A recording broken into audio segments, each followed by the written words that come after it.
Yes dear student, again I am returning back to UGC NET. मेरे वो student जो जून में ले रहे हैं उनके लिए ये जो सीरीज है, मुझे पता है इसकी क्या इंपॉर्टेंस है पॉलिटिकल साइंस डोमेन के लिए। इसमें पास्ट 3 ईयर के सबसे रिसेंट पेपर 21, 22 एंड 23 के थीम वाइज पेपर को मैं एनालाइज कर रहा हूँ। आज मैं एनालाइज कर रहा हूँ इंडियन पॉलिटी के पेपर को, जो one of the most important है। इनफैक्ट आईआर, पॉलिटी और डब्ल्यूपीटी मिला करके करीब 70 से 75 क्वेश्चन रहते हैं। इनफैक्ट 3/4 क्वेश्चन केवल इस 3 टॉपिक से रहते हैं, और इंडियन पॉलिटी से 25 से 26 तक क्वेश्चन आपको मिल सकते हैं। रिसेंट पेपर में तो 26 तक क्वेश्चन आया है। एक बात मैं यहां पे बता दूं कि इसमें से कई जो है मेरे ही कंपाइलेशन है, पहले जो मैंने रिकॉर्ड किया है उन सब को मैंने पूरी रिकॉर्ड एक झटके में इस बार नहीं की है, ये कंपाइल्ड है, मैंने पहले बताया। ये आपके आसानी के लिए आएगा, लेकिन कई इसमें से जहां मुझे जरूरत पड़ी है उसको मैंने फिर से रिकॉर्ड किया है। So let us begin. इससे पहले कि हम लोग क्वेश्चन आंसर का दौर करें शुरू, आपको जस्ट बताना है, कई स्टूडेंट को अभी भी पता नहीं है, पूछते हैं कि सर कोई गाइड है कि नहीं। यूजीसी नेट के लिए बहुत ही पॉपुलर गाइड है, मस्ट से। आप लोगों ने इसको सपोर्ट किया है, लेकिन यदि आपको पता नहीं है तो आप यहां से ले सकते हैं पीडीएफ वर्जन में, और किंडल वर्जन में अवेलेबल है एट नॉमिनल कॉस्ट। बेस्ट जो 1000, ये बेस्ट केवल जो है कोई दम्भ नहीं है, ये बेस्ट जो है एक मैटर ऑफ फैक्ट है। इससे अच्छे क्वेश्चन आपको यूजीसी नेट लेवल के नहीं मिलेंगे, नहीं है। तो वो यदि आप प्रैक्टिस करना चाहते हैं तो आप इस बुक को ले सकते हैं अमेजन पे। सबसे पहले जो है, मैं हमेशा कहता हूं कि आप सिलेबस के थ्रू आगे बढ़िए। ये है सिलेबस, और ये 3 पार्ट में है। इनफैक्ट ये सबसे बड़ा सिलेबस का पार्ट है। ये आपको पॉलिटिकल इंस्टीट्यूशंस इन इंडिया जो है, ये कॉन्स्टिट्यूशन समझ लीजिए। यहां बहुत छोटे छोटे लिखे हुए हैं, लेकिन ये सारे वही हैं, जैसे executive, parliament, constituent assembly, constitutional development, electoral process, local government, constitutional statutory body. अब देखिए, जैसे मान लीजिए यहाँ पे है नेशनल कमीशन फॉर माइनॉरिटी, ये आपके सिलेबस में है। तो आपको पूछा जा सकता है कि इसका फॉर्मेशन कब हुआ, इसके चेयरपर्सन कौन है, इसमें कितने मेंबर होते हैं।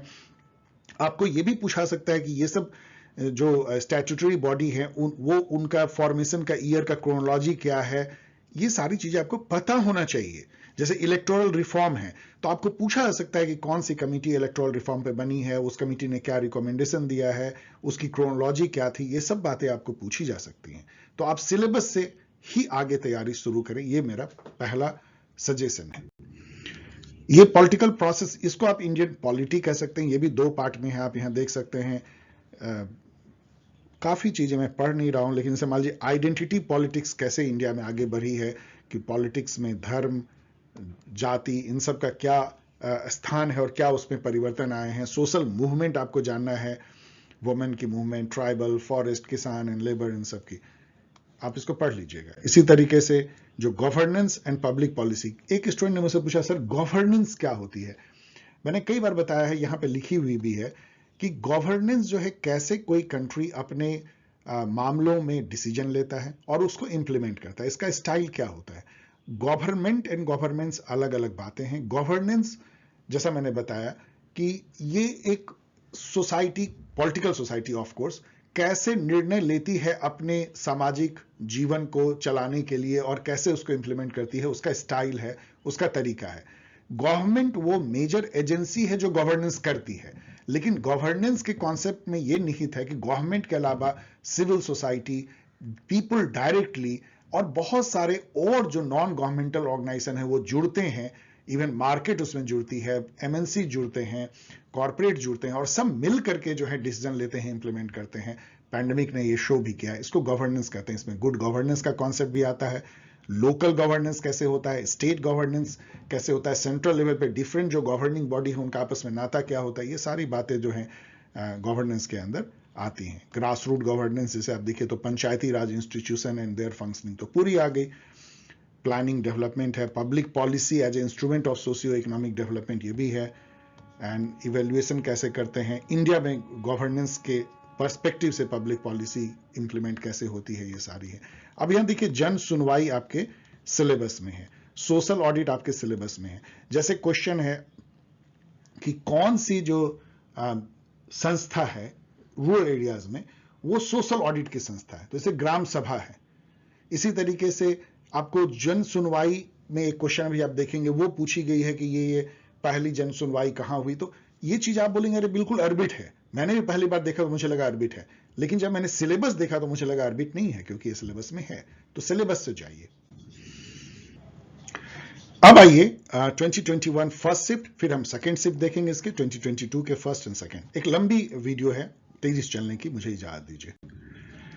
How long can the vice president act as president, मतलब यदि कोई प्रेसिडेंट का किसी कारण से निधन हो जाए, कुछ हो जाए और बीमार हो जाए, तो जो वाइस प्रेसिडेंट होते हैं प्रेसिडेंट के रूप में एक्ट करते हैं, ये कितने समय तक कर सकते हैं मैक्सिमम।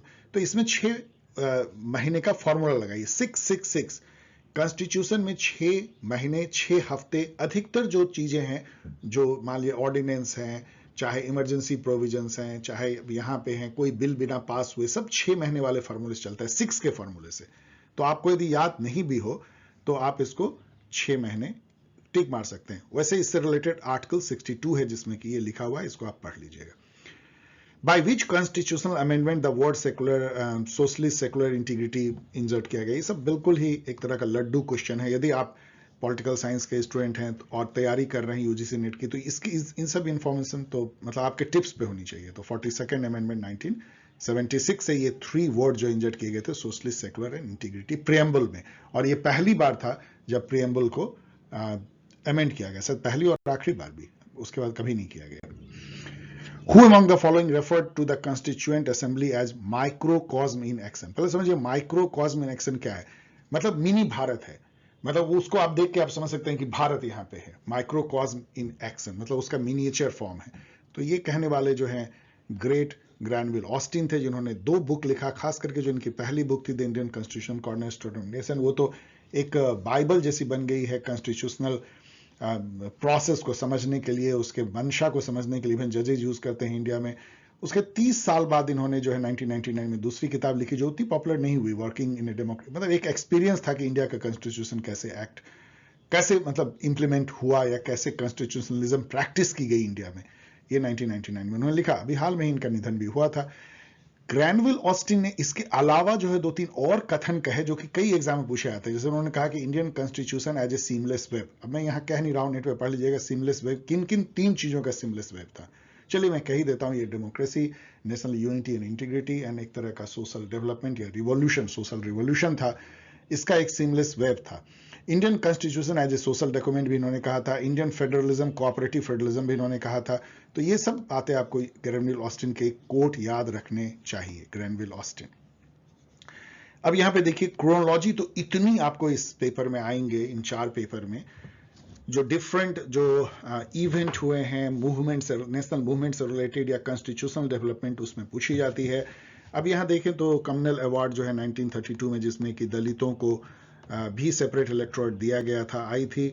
साइमन कमीशन जो है 1928 में आई इंडिया में। फर्स्ट राउंड टेबल कॉन्फ्रेंस 1931, और गांधी इनविड पैक्ट इसके बाद हुआ था जस्ट 1931। तो सबसे पहले यदि आप देखें इसमें तो साइमन कमीशन आते हैं, तो बी से शुरू होता हुआ केवल एक ही है, तो आपका ये काम बन जाता है। आप इसको बाकी अरेंज कर लीजिएगा। इससे आपको क्या टिप्स मिलता है कि जितनी भी कॉन्स्टिट्यूशनल डेवलपमेंट हुए हैं आजादी के पहले, जितने भी act, government of India act, जितने भी सोशल मूवमेंट हुए हैं या गांधीयन मूवमेंट हुए हैं, नेशनल फ्रीडम मूवमेंट के तहत जो मूवमेंट हुए, उन सब का क्रोनोलॉजी, जितने भी लेबर मूवमेंट हुए आजादी के पहले, जितने किसानों के मूवमेंट हुए, मजदूरों के हुए, उन सब का भी जो है क्रोनोलॉजी आपको याद रखना चाहिए। Which among the following statement regarding citizenship in India is not correct? अब पढ़ लीजिएगा, बहुत लंबा है, लेकिन जैसे ही आप यहां पे आएंगे ना, a citizen of India can simultaneously B citizen of another country. हमारे यहाँ डुअल सिटीजन नहीं है। आपको यहीं पे मिल गया गलत, तो बाकी तो तीनों सही हो जाएगी, तो पढ़ लीजिएगा, केवल ये तीनों सही के लिए पढ़िए। और डुअल सिटीजन का मतलब क्या होता है कि आप एक ही साथ भारत और दूसरे देश की नागरिकता भी रख सकते हैं। ऐसा करने वाला देश जैसे यूएसए है, मुझे लगता है शायद और भी कई कंट्री हैं जो कि देते हैं, यूएसए भी देती है, लेकिन इंडिया नहीं देती। मतलब कि यदि इंडियन यूएसए में गया, उसको यूएसए की सिटीजनशिप जैसे ही मिली, इंडिया की सिटीजनशिप छिन जाएगी। Which of the following are the exclusive power of the Lok Sabha? तो लोकसभा को राज्यसभा के तुलना में कुछ ऐसे पावर हैं जो राज्यसभा को नहीं है, जैसे कि मनी बिल जो है केवल लोकसभा में इंट्रोड्यूस किया सकती है। इसके अलावा नो कॉन्फिडेंस मोशन केवल लोकसभा में ही आता है। उसका कारण क्या है कि लोकसभा जो है लोगों के द्वारा चुनी गई प्रतिनिधि सभा है। इसीलिए जो काउंसिल ऑफ मिनिस्टर होते हैं वो कलेक्टिवली अकाउंटेबल होते हैं लोकसभा को, ना कि राज्यसभा को, जो कि एक तरह से इनडायरेक्टली इलेक्टेड सभा है। तो ए और सी। अब देखिए कि इमरजेंसी की जो रेटिफिकेशन है उसमें दोनों हाउस को बराबर पावर है, प्रेसिडेंट को इंपीच करने में बराबर पावर है, ऑर्डिनरी बिल में भी बराबर पावर है। तो इसका ए और सी जो है इसका सही हो जाएगा। यहीं पे आपको ये याद कर लेना चाहिए कि राज्यसभा की क्या स्पेशल पावर है। उनको भी दो स्पेशल पावर है लोकसभा के ऊपर। एक है कि आर्टिकल 249 के तहत पार्लियामेंट जो है वो स्टेट के लिस्ट में बना सकती है, स्टेट लिस्ट में जो सब्जेक्ट है उस पर लॉ बना सकती है, प्रोवाइडेड कि राज्यसभा एक रिजोल्यूशन पास करे, ऑफ कोर्स साइड 2/3 मेजोरिटी से। तो एक तो ये पावर है, राज्यसभा ही वो रिजोल्यूशन पास करके पार्लियामेंट को अधिकार दे सकती है कि आप स्टेट लिस्ट पे आप इनेक्ट कीजिए। दूसरा यह है कि ऑल इंडिया सर्विस के क्रिएशन जो आर्टिकल 312 के तहत भी राज्यसभा को ही पावर है कि वो एक रिजोल्यूशन पास करे एक नए ऑल इंडिया सर्विस को क्रिएट करने का। इससे एक और क्वेश्चन निकल के आता है 312 से कि ऑल इंडिया सर्विस AIS कौन कौन से कॉन्स्टिट्यूशन में मेंशन है। तो केवल 3 ही मेंशन है, IAS, IPS और IJS, इंडियन जुडिशियल सर्विस। जबकि है इंडिया में 3 ऑल इंडिया सर्विस एक्चुअल में है, IAS, IPS और Indian forest service, FO service. IJS constitution में मेंशन है लेकिन एक्चुअल में आज तक से गठन नहीं हुआ है। इंडियन फॉरेस्ट सर्विस का गठन हो चुका है लेकिन कॉन्स्टिट्यूशन में मेंशन नहीं है। तो ये जो मैं आपको बता रहा हूं ना कि एक क्वेश्चन से दूसरे क्वेश्चन, दूसरे से तीसरे, तीसरे से चौथे, इसी को मैं कॉन्सेप्चुअल मैप बोलता हूं। ये आप बना भी सकते हैं किताबों में, कॉपियों में उकेर करके, या अपने दिमाग में भी बना सकते हैं, चाहे या कंप्यूटर पे आप MS वर्ड में भी इस तरह बना सकते हैं। मैंने आपको एग्जाम गाइड में बताया भी है कैसे कॉन्सेप्चुअल मैप बना करके आप एक क्वेश्चन से कई क्वेश्चन को याद कर सकते हैं। The Supreme Court of India in its order dated 24 August 2017 in Justice KS Puttaswamy versus Union of India declared that ये जो केस है बहुत फेमस है, इसको बोलते हैं इंडियन सुप्रीम कोर्ट की जजमेंट, जिसने कि प्राइवेसी, जो right to privacy in India जो है उसको स्थापित किया, राइट टू प्राइवेसी को। तो वो यही है, the right to privacy is protected as an intrinsic part of the right to life and personal liberty under Article 21 and as a part of this freedom। ये तीनों जो है इसके लिए सही नहीं है, आप जस्ट पढ़ लीजिएगा, इसमें कहीं आर्टिकल 19 लिख दिया गया है, कहीं और कुछ लिख दिया गया है। तो राइट टू प्राइवेसी जो है वो जो आर्टिकल 21 है, right to life and personal liberty, उसके तहत दिया गया है। ये कहते हुए सुप्रीम कोर्ट ने इस केस में कि राइट टू लाइफ में ये निहित है कि आदमी डिग्निटी के साथ अपनी लाइफ को जिए, और डिग्निटी के साथ जीने के लिए जरूरी है कि उसकी प्राइवेसी जो है वो अक्षुण्ण रहे, मेंटेन रहे। इसलिए right to privacy is actually understood और एक तरह से वो जुड़ा हुआ है राइट टू लाइफ से, उसके तहत ही हम इसको दे रहे हैं। ये पहला इंस्टेंस नहीं था। Right to shelter, right to pollution free air and कई और राइट्स को सुप्रीम कोर्ट ने राइट टू लाइफ के तहत जो है एक्सटेंड करते हुए राइट, फंडामेंटल राइट माना है। Which one of the following function is not the concern of the local government. मतलब जो लोकल गवर्नमेंट, पंचायती राज इंस्टीट्यूशन या म्यूनिसिपैलिटी, इन सब में से कौन काम नहीं कर सकती है, और वो है आप देखिए मेंटेनेंस ऑफ पब्लिक ऑर्डर नहीं कर सकती, ये कभी नहीं, ये पुलिस का काम है। लॉ एंड ऑर्डर जो है वो लोकल को नहीं दिया गया, जबकि पब्लिक हेल्थ, यूटिलिटी, सैनिटेशन, ये सब, और ये दोनों जो है 11th शेड्यूल में है PRI के लिए और 12th शेड्यूल में है म्यूनिसिपैलिटी के लिए। ये दोनों को आप पढ़ सकते हैं जाके, छोटा सा शेड्यूल है, उसमें सारे वर्क लिखे हुए हैं जो पंचायत कर सकती है, जो म्यूनिसिपैलिटी कर सकते हैं, उसमें ये कभी नहीं आप देखेंगे पब्लिक ऑर्डर। आत्मनिर्भर भारत कब लॉन्च किया गया? तो मैंने, जैसे आप देख रहे हैं कि जितनी भी स्कीम है वो गवर्नेंस के तहत आते हैं, वेलफेयर स्टेट के परिकल्पना के अंदर आते हैं, इसलिए आपको डिफरेंट जो स्कीम्स हैं, खास करके पिछले 1.5-2 सालों में, उसको जरूर याद करना चाहिए कि कब लॉन्च हुआ, वो है किससे रिलेटेड और उसकी क्या खास बातें। ये 3 चीजें जानिए। ये 12 मई 2020 को लॉन्च किया गया था आत्मनिर्भर भारत। आप जानते हैं इसका मतलब क्या है कि खुद हम मैन्युफैक्चर करें, खुद अपना सामान बनाएं, कम से कम निर्भरता हमारे विदेशों पे, खास करके मैन्युफैक्चरिंग में। Which of the following does not characterise electoral politics in India? आपने देखा कि ट्रेंड इन इलेक्टोरल पॉलिटिक्स है आपके सिलेबस में, आइडेंटिटी एंड अदर। तो जैसे देखिए कि कोलिशन फॉर्मेशन तो है, increase in the scope of electoral choice of voter, ये भी हुआ है, वोटर को ज्यादा चॉइस मिले हैं, ज्यादा पार्टीज आई हैं डिफरेंट टाइप के। मल्टी पार्टी सिस्टम भी है, लेकिन कांग्रेस सिस्टम और डोमिनेट हो गया, स्टेबलाइज हो गया, ये तो बिल्कुल मतलब इतना आसान है उसको पिक करना कि ऐसा नहीं हुआ है, इनफैक्ट उल्टा हुआ है। ये क्वेश्चन आपको परेशान कर सकता है, लेकिन यदि आप एक भी जानते हैं इसमें से, जैसे एक्ट और उसका ईयर मिला निकल दिया है, रिजर्व बैंक ऑफ इंडिया के एक्ट 1934 है, अभी न्यूज में भी था जब डीमोनेटाइजेशन पे एससी की कॉन्स्टिट्यूशनल बेंच डिस्कस कर रही थी। तो यदि बी का 4 देखें तो एक ही है जिसमें बी का 4 है, ओ सॉरी नहीं 2 है, तो आपको एक और जानना होगा, बी का 4 बी का 4, तो एटलीस्ट 50-50 गेम तो आपने एक से ही खेल लिया।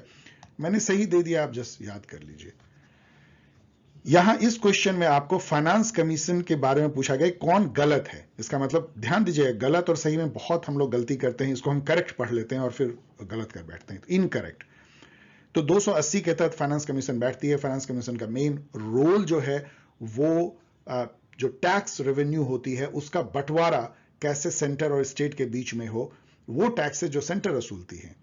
और दूसरा ये भी है कि ग्रांट इन एड भी, मतलब स्टेट के फाइनेंसेस कैसे सेंटर उसको सुनिश्चित करे, कितना पोर्शन दे, कितना हेल्प करे, इन सब पे फाइनेंस कमीशन की रिकमेंडेशन आती है आर्टिकल 280 के तहत।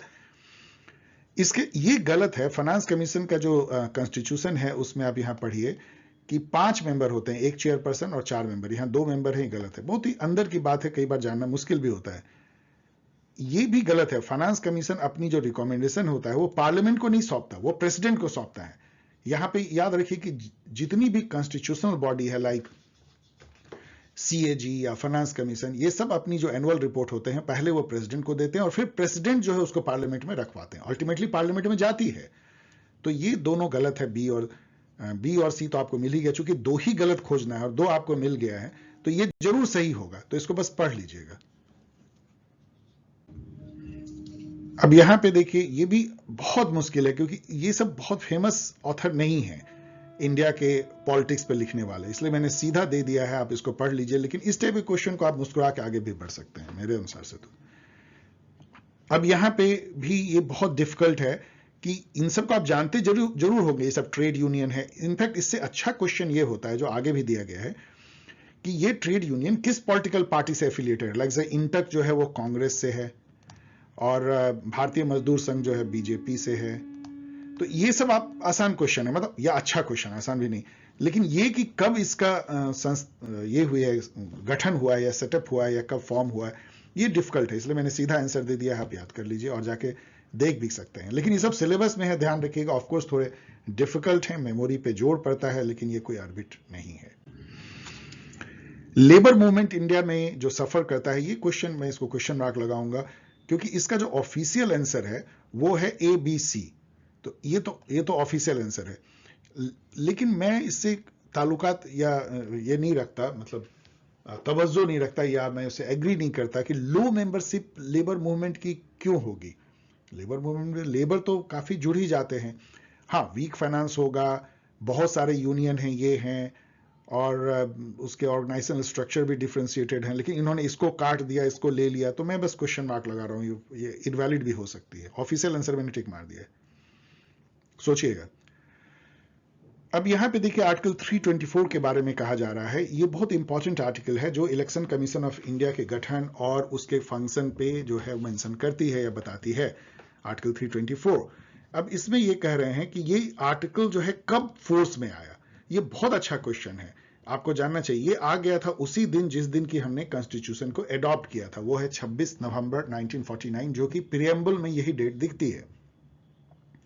अब आप कहेंगे कि भाई कॉन्स्टिट्यूशन तो एक्चुअल में इंप्लीमेंट किया गया 26 जनवरी 1950 को, तो वो एक सिंबॉलिक केवल डेट था क्योंकि 26 जनवरी 1930 को पहली बार झंडा फहराया गया था भारत का, और पूर्ण स्वराज की घोषणा के बाद तो ये हुआ था कि हम उसी दिन अपनी आज़ादी मनाएंगे। लेकिन चूंकि आज़ादी हमें एक अर्बिट डेट 15 अगस्त को मिली, उस पर हमारा कोई वश नहीं रहा, तो हम लोगों ने जानबूझ के कॉन्स्टिट्यूशन को 26 नवंबर से लेकर 26 जनवरी तक पेंडिंग रखा और 26 जनवरी को उसको लागू किया। लेकिन बहुत सारे जो क्लॉजेस थे वो 26 नवंबर को ही लागू कर दिए गए थे, जिसमें कि इलेक्शन भी था, सिटीजनशिप था और कई और थे, यहाँ पढ़ लीजिए। इसीलिए इसका सही आंसर है 26 नवंबर 1949। Good question. अब यहाँ पे ये आसान है, ये एजरसन रीजन है। India is illustrative of holding together federation. इसके आगे मैं पढ़ भी नहीं रहा हूँ, पता है ये सही है आपको। मैंने कई बार बताया है कि इंडिया होल्डिंग टुगेदर है, मतलब कि पहले एक फेडरल स्टेट बनता है और फिर वो पावर डिवॉल्व करके स्टेट को देती है। इसका उल्टा जो होता है वो कमिंग टुगेदर फेडरलिज्म होता है, कि पहले बहुत सारे कॉन्स्टिट्यूएंट स्टेट हैं वो सब आते हैं और एक फेडरलिज्म बनाते हैं, उसको कमिंग टुगेदर फेडरेशन कहते हैं, जैसे यूएसए है। रीजन यह है कि the asymmetry of power division along with era of coalition and weaker government at center led to the adjourn for demand of autonomy by state। ये अपने आप में ये भी सही है, ये भी सही है, लेकिन ये इसको एक्सप्लेन करता है, आप पढ़िएगा, बहुत मुश्किल है ये कहना, लेकिन इसका ऑफिशियल आंसर ए है और यूजीसी ऐसा करती है। इस पे अलग से कई बार मैंने चर्चा किया है। Which of the following were our wage development and infrastructure development program? या तो वेज से रिलेटेड हो या इंफ्रास्ट्रक्चर। ये आसान है क्योंकि जितने एम्प्लॉयमेंट के होंगे, और मनरेगा तो दोनों ही है, इसमें वेज भी दी जाती है, गारंटीड एम्प्लॉयमेंट भी है, और उसमें जो काम होता है उससे इंफ्रास्ट्रक्चर भी गांव की सुधरती है। लेकिन एग्रोनॉमिक प्रैक्टिस जो होती है, एग्रोनॉमिक प्रैक्टिस क्या है कि धान के साथ मक्का उगाएं, चाहे दाल के साथ और क्या उगाएं, एग्रोनॉमिक किस टाइप के मतलब कि प्रैक्टिसेस करें, एग्रीकल्चरल प्रैक्टिस, उसका नाता उससे सीधा नहीं है। तो ए बी सी जो है वो आसान है। Which of the following are the issue of debate in electoral politics. ये भी आसान है कि हमारे इलेक्टोरल पॉलिटिक्स में किन किन बातों को लेकर जो है चर्चा या बहस अभी हाल में होती रही है। इलेक्ट्रॉनिक वोटिंग मशीन को लेकर काफी होती है, कई लोग विपक्षी दल कहते हैं कि इसमें गड़बड़ी की संभावना है, तो फिर से जो है आप पेपर पे चले जाइए। वन नेशन वन इलेक्शन की भी बात होती है, जिसको कि बीजेपी समर्थन करती है और अपोजिशन इसको नहीं मानती है। सिंगल मेंबर इलेक्शन कमीशन पे कहना बहुत डिफिकल्ट है, कोई डिबेट हुआ है, वैसे ये इशू रही है, लेकिन अब 1993 से जो है ये 3 मेंबर है और उसको एक तरह से मतलब परमानेंसी आ गई है इसमें। ये भी जो है कि 2 बच्चे नॉर्म होने चाहिए लोकल इलेक्शन में, यदि नहीं होगा तो ये राजस्थान ने और महाराष्ट्र ने और गुजरात, कई स्टेट ने, आप और इस पे क्वेश्चन भी पूछा सकता है, किन किन स्टेट ने अपने पंचायती राज या म्यूनिसिपैलिटी के इलेक्शन में 2 बच्चे का नॉर्म का एक क्राइटेरिया लगा दिया कि कोई भी कैंडिडेट यदि 2 बच्चे से ज्यादा तो खड़ा नहीं हो सकता। ऐसा कई स्टेट ने किया है, तो ये भी बहस का मुद्दा रहा है कि ऐसा करना चाहिए या नहीं करना चाहिए। तो ए बी डी जो है इसका सही हो जाएगा। तो डियर स्टूडेंट, आपने देखा कि कितनी ज्यादा क्वेश्चन जो है पूछे जा रहे हैं। इनफैक्ट पहला लेसन तो आप ये लीजिए कि सबसे ज्यादा यदि क्वेश्चन आपको पूछे जाएंगे इंटरनेशनल रिलेशन के साथ में, तो वो होगा इंडियन पॉलिटी पे, क्योंकि आपने देखा कि सिलेबस भी बहुत ज्यादा है, इसमें करीब 22-23 क्वेश्चन थे। अब अगला 22-23 क्वेश्चन जो है हम लोग देखेंगे सेकेंड शिफ्ट में।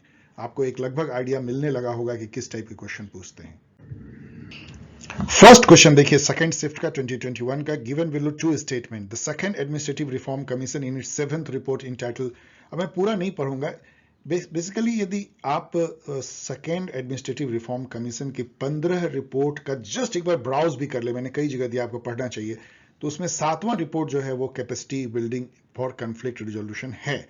ऑफकोर्स इतना याद रखना, थोड़ा मेमोरी पे जोर पड़ता है, तो ये ट्रू है। और जो लोकवाणी, ये भी जन सुनवाई, लोकवाणी, ये सब आपके सिलेबस में है। ये जो पब्लिक प्राइवेट पार्टनरशिप ब्ला ब्ला इन्होंने दिया है, ये 2009 नहीं 2004 है। ये सब बहुत मुश्किल है, सब याद रखना, मैं बोलूंगा सुपर डिफिकल्ट है, तो ये फॉल्स है। लेकिन कौन याद रखता है इन सबको, मुस्कुरा के आगे बढ़िए। False, sorry, F. चलिए अब यहां पे देखिए 13th 5 ईयर प्लान का कौन एम नहीं था। आप इसको चारों को जब पढ़ेंगे, मैं पढ़ नहीं रहा हूं टाइम बचाने के लिए, तो आपको एक एब्सर्ड स्टेटमेंट पे आप अटक जाएंगे। Dismantling the planning process in stage. कोई ऐसा नहीं था, 13वीं में ऐसा कुछ नहीं था कि डिसमेंटल करने का कोई अपने से प्लान बना था, और ऑलमोस्ट सडनली जब सरकार चेंज हुई तो इसको खत्म कर दिया गया था। इसलिए ये आपको मिल जाता आउटलाइन दिस स्टेटमेंट, तो 3 बाकी सही हो जाते हैं, क्योंकि नॉट यहां पे, तो एक ही आपको खोजना है। अब यहां पे फिर से आ गई एडमिनिस्ट्रेटिव रिफॉर्म कमीशन और इसको सजाना है। यहां आप इसमें तो कंफ्यूज नहीं करेंगे, क्योंकि फर्स्ट ये 1966 में आई थी, सेकंड एआरसी 2005 में शायद आई थी। इसके चेयरपर्सन भी हमेशा पूछे जाते हैं, पहले मोरारजी देसाई थे फर्स्ट एआरसी के, बाद में हनुमंता देख चेक कर लीजिएगा, मैं नाम भूल रहा हूं, वो थे। और जो 2005 में जो सेकंड एआरसी आई थी उसकी वीरप्पा मोइली थी। सब पूछा जाता है, खास करके सेकंड एआरसी का। सेकंड एआरसी की जो 15 रिपोर्ट आपने वो भी देखा, वो भी पूछा जाता है। लेकिन यहां पे अब सतीश चंद्रा कमेटी तो बहुत बाद में आई, सिविल सर्विसेज रिफॉर्म पे इन्होंने दिया था। गौरवाला और गोपाल स्वामी सब बहुत पहले आए हैं, 50s सबकी बात है। उसमें पहले जो है बी और बाद में सी आया है, जो इसमें आंसर में है बी, तो आप बी से शुरू कर सकते हैं। सबसे पहले ये, तो बी के बाद सी, एक ही चूंकि बी से शुरू होता हुआ, वैसे चेक कर लीजिएगा, इन दोनों बहुत करीब करीब हो सकता है। आप देख सकते हैं कि कितना मेमोरी पे जोर डालने वाला क्वेश्चन होता है, लेकिन आपको हमेशा ये हिंट करता है कि डिफरेंट जो एडमिनिस्ट्रेटिव रिफॉर्म कमेटी है उनका क्रोनोलॉजी आप याद कीजिए, ये आपको कहता है, इसलिए कोई अर्बिट नहीं है। अब यहां पे देखिए कि which is not A factor for reform in the Indian judicial system, मतलब इसमें कौन कौन सी बुराई है जिसको दूर करना है। तो पब्लिक इंटरेस्ट लिटिगेशन, कभी कोई बुराई तो हो नहीं सकती, तो इसको आप काट दीजिए, चूंकि एक ही, तो बाकी 3 बुराई आप देख लीजिए जो बहुत कॉमन सेंस है। अब यहां पे आइए, ये कि which article of the constitution of India से lays down that the president can not act without the aid and advice of the council of ministers. उसके हाथ को बांध दिया जाता है, वो है आर्टिकल 74(1), जिसका मैंने यहां पे दिया। और यहां शैल वर्ड जो देखिए, इंग्लिश में विल और शैल, मे, कैन। मे मतलब यदि यहां मे लिखा होता, इसका मतलब होता प्रेसिडेंट चाहे तो काउंसिल ऑफ मिनिस्टर का एडवाइस माने ना माने।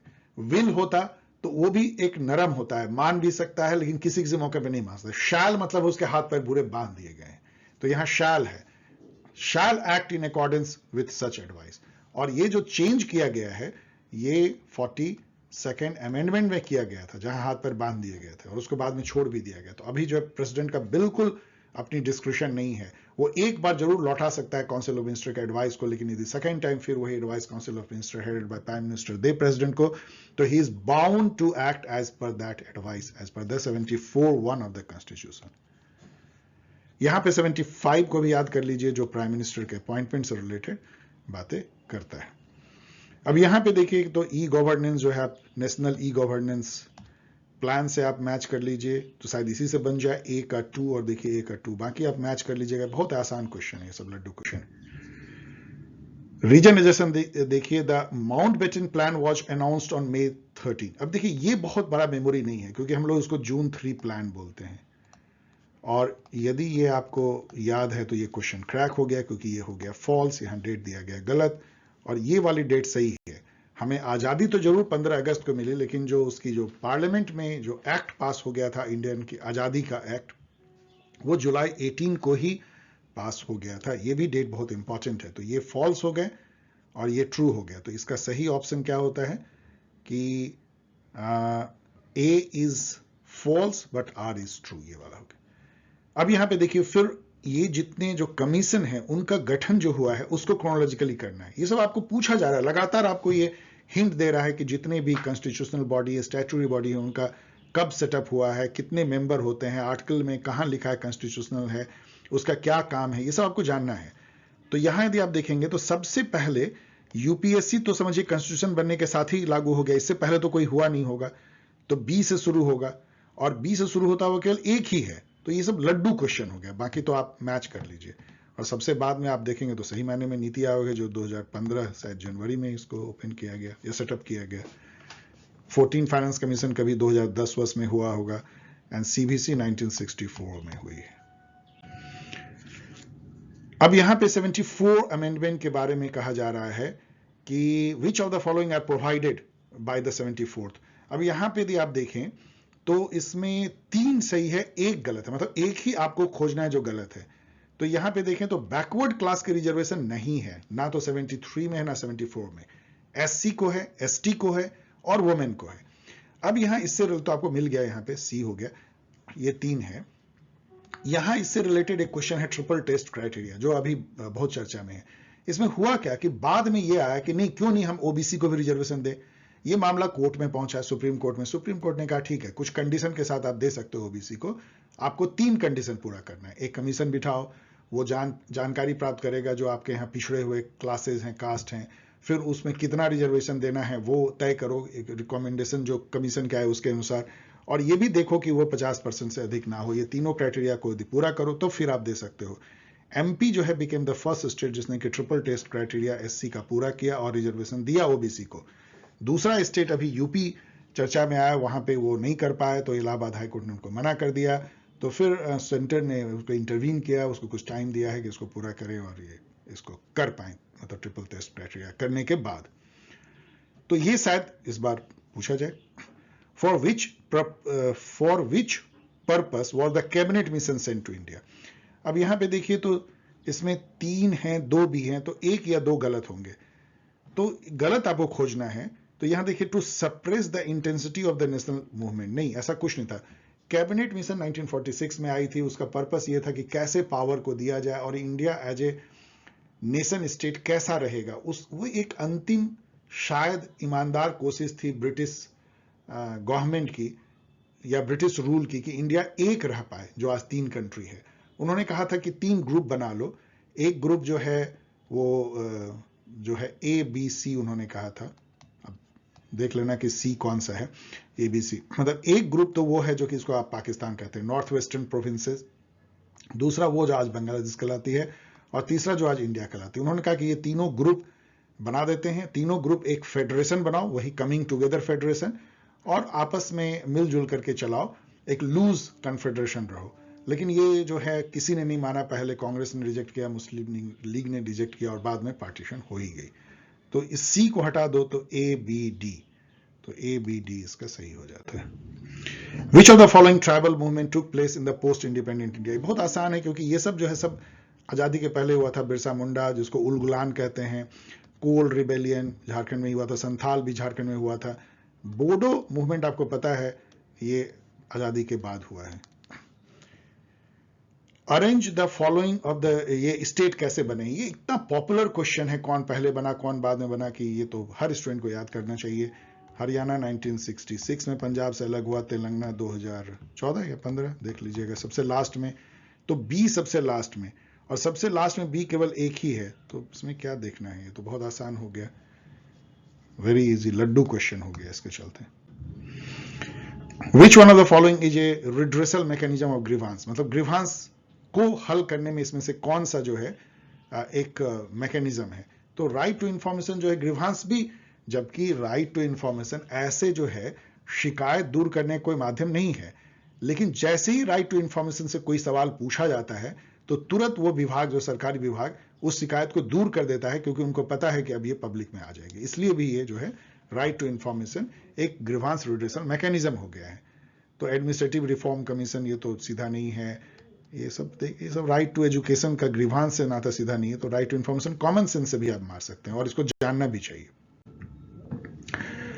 Which one of the following committee was appointed to review the civil services examination? अभी हम लोगों ने देखा सतीश चंद्रा कमेटी जो है वो उसके लिए थी, पहले भी आई। अशोक मेहता कमेटी, LM सिंघवी, ये दोनों जो है पंचायती राज की कमेटी थी, और सांथानाम कमेटी 1962 में शायद बनी थी। ये एंटी करप्शन कमेटी थी जिसके रिकमेंडेशन पे CVC का गठन 1964 में हुआ। ये डेट देख लीजिएगा, 61 या 62 में इसका गठन हुआ था। Who was the chairman of the Health Survey and Developmental Committee appointed in 1943 in India? ये बहुत ही ऑर्बिट मैं कहूंगा इस तरह का, और जिसका सही आंसर ये है, जस्ट मैं बता दे रहा हूं, मुझे भी याद नहीं है और आपको भी याद रखने की कोई जरूरत नहीं। मनरेगा के बारे में यहां पूछा गया है, ये आसान क्वेश्चन है। The focus of the scheme is enumerated in which of the following areas. तो यहां पे आप देखिए हमेशा ऑप्शन से चलिए, या तो 2 सही है, या 3 सही है, या चारों सही है। तो वाटर कंजर्वेशन तो है, ट्रेडिशनल वाटर बॉडीज भी है, लैंड डेवलपमेंट भी होता है, रूरल कनेक्टिविटी सभी है इसमें, तो ये बहुत आसान होता है कॉमन सेंस से। ये तो इतना आसान है। 42nd जो है आपको पता है 1976 में, तो A का 4 क्या इसी से बन जाती है और इसी से, और इससे आसान क्या हो सकता है लड्डू, बाकी आप मैच करके चेक कर लीजिएगा। Which of the following state of India have the same number of representation in the लोक सभा। ये क्वेश्चन आपको इंडिकेट करता है कि थोड़ा बहुत आइडिया रखिए कि किस स्टेट से कितने जो है रिप्रेजेंटेटिव लोकसभा में जाते हैं।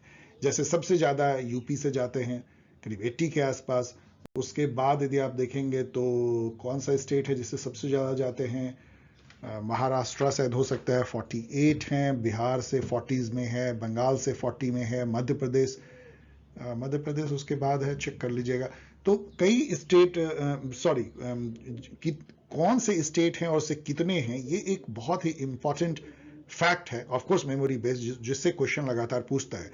यहां एक बहुत इंटरेस्टिंग क्वेश्चन पूछ रहा है कि इसमें 3 स्टेट का नाम दिया गया जिसमें कि सेम जो है नंबर ऑफ रिप्रेजेंटेटिव लोकसभा में जाते हैं। ये कॉमन सेंस से आप हल कर सकते हैं, याद रखने की जरूरत नहीं है। आप देखिए दिल्ली से 7 है, जबकि चंडीगढ़ से 7 हो ही नहीं सकता है, पुडुचेरी से, तो ये खत्म हो गया। मणिपुर, मेघालय, हिमाचल प्रदेश, देखिए हिमाचल प्रदेश से काफी हिमाचल प्रदेश से कितने हैं, चेक कर लीजिएगा। तो ये मणिपुर मेघालय इतने छोटे छोटे हैं कि हिमाचल प्रदेश तुलना ये नहीं कर पाएंगे, तो ये भी खत्म हो गया। उत्तराखंड, नागालैंड, हरियाणा, अब देखिए हरियाणा नागालैंड से कभी ये बराबर नहीं होगा, तो ये भी खत्म हो गया। तो इसलिए एक ही बचता है जो लगभग बराबर दिखते हैं, क्योंकि अरुणाचल प्रदेश, त्रिपुरा नॉर्थ ईस्ट में है और गोवा भी एक छोटा राज्य है, तीनों से दो हैं, इसलिए ये सही है। तो कॉमन सेंस से आप गेस कर सकते हैं इसे। गांधीज कॉन्सेप्ट ऑफ स्वदेशी वाज इंपैक्टेड बाय, ये of course Indian political thought में भी आ सकता है, इसमें भी आ सकता है। इसका आंसर इन्होंने दिया है कि ये इसको छोड़ के बाकी तीनों से था।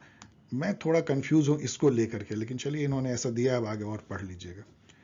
Arrange the following in ascending order, ये सब बहुत आसान है, लेकिन यहां पे एक बहुत डिफिकल्ट ये आ जाती है कि जो चंपारण सत्याग्रह था ये अप्रैल 1917 में हुआ था और साबरमती आश्रम जून में हुआ था। तो उस नाते से हम देखें तो ये पहले आएगा अरेंज करने में। सबसे पहले यदि आप देखें तो एक ये होगा, दो होगा, फिर उसका नॉन कॉपरेशन और ये, तो थोड़ा सा ये दोनों पास पास है, इसके चलते ये डिफिकल्ट हो जाता है। मंथ वाइज ऐसा क्वेश्चन नहीं देना चाहिए इनको। When did the first labor agitation occur in India? तो इसका सही आंसर इन्होंने दिया 1875। जानना चाहिए क्योंकि आपको labour movement, women's movement, tribal movement, farmers movement लिखा है सिलेबस में, इसलिए आपको जानना चाहिए। Which one of the following fundamental right are provided to the both citizen and non-citizen? इन दोनों को दिए गए हैं, ये बस रट लीजिए, यहां जो येलो में लिखा हुआ है ये आर्टिकल के तहत जो है वो दोनों को दिए गए हैं और ये केवल इंडियन को दिए गए हैं। इसमें सीधे आप देखेंगे तो कल्चरल एजुकेशनल राइट जो है 29-30 में है, इसलिए ये नहीं मिलेगा। इक्वल अपॉर्चुनिटी एम्प्लॉयमेंट में 15, ये भी नहीं मिलेगा। राइट टू इक्वलिटी मिलेगा, आपको मिल गया तो आपको नीचे देखने की भी जरूरत नहीं है। राइट टू फ्रीडम भी जो है वो लिमिटेड है सिटीजन को। तो आपने देखा डियर स्टूडेंट कि कितनी ज्यादा क्वेश्चन इन्होंने जो है पूछे हैं।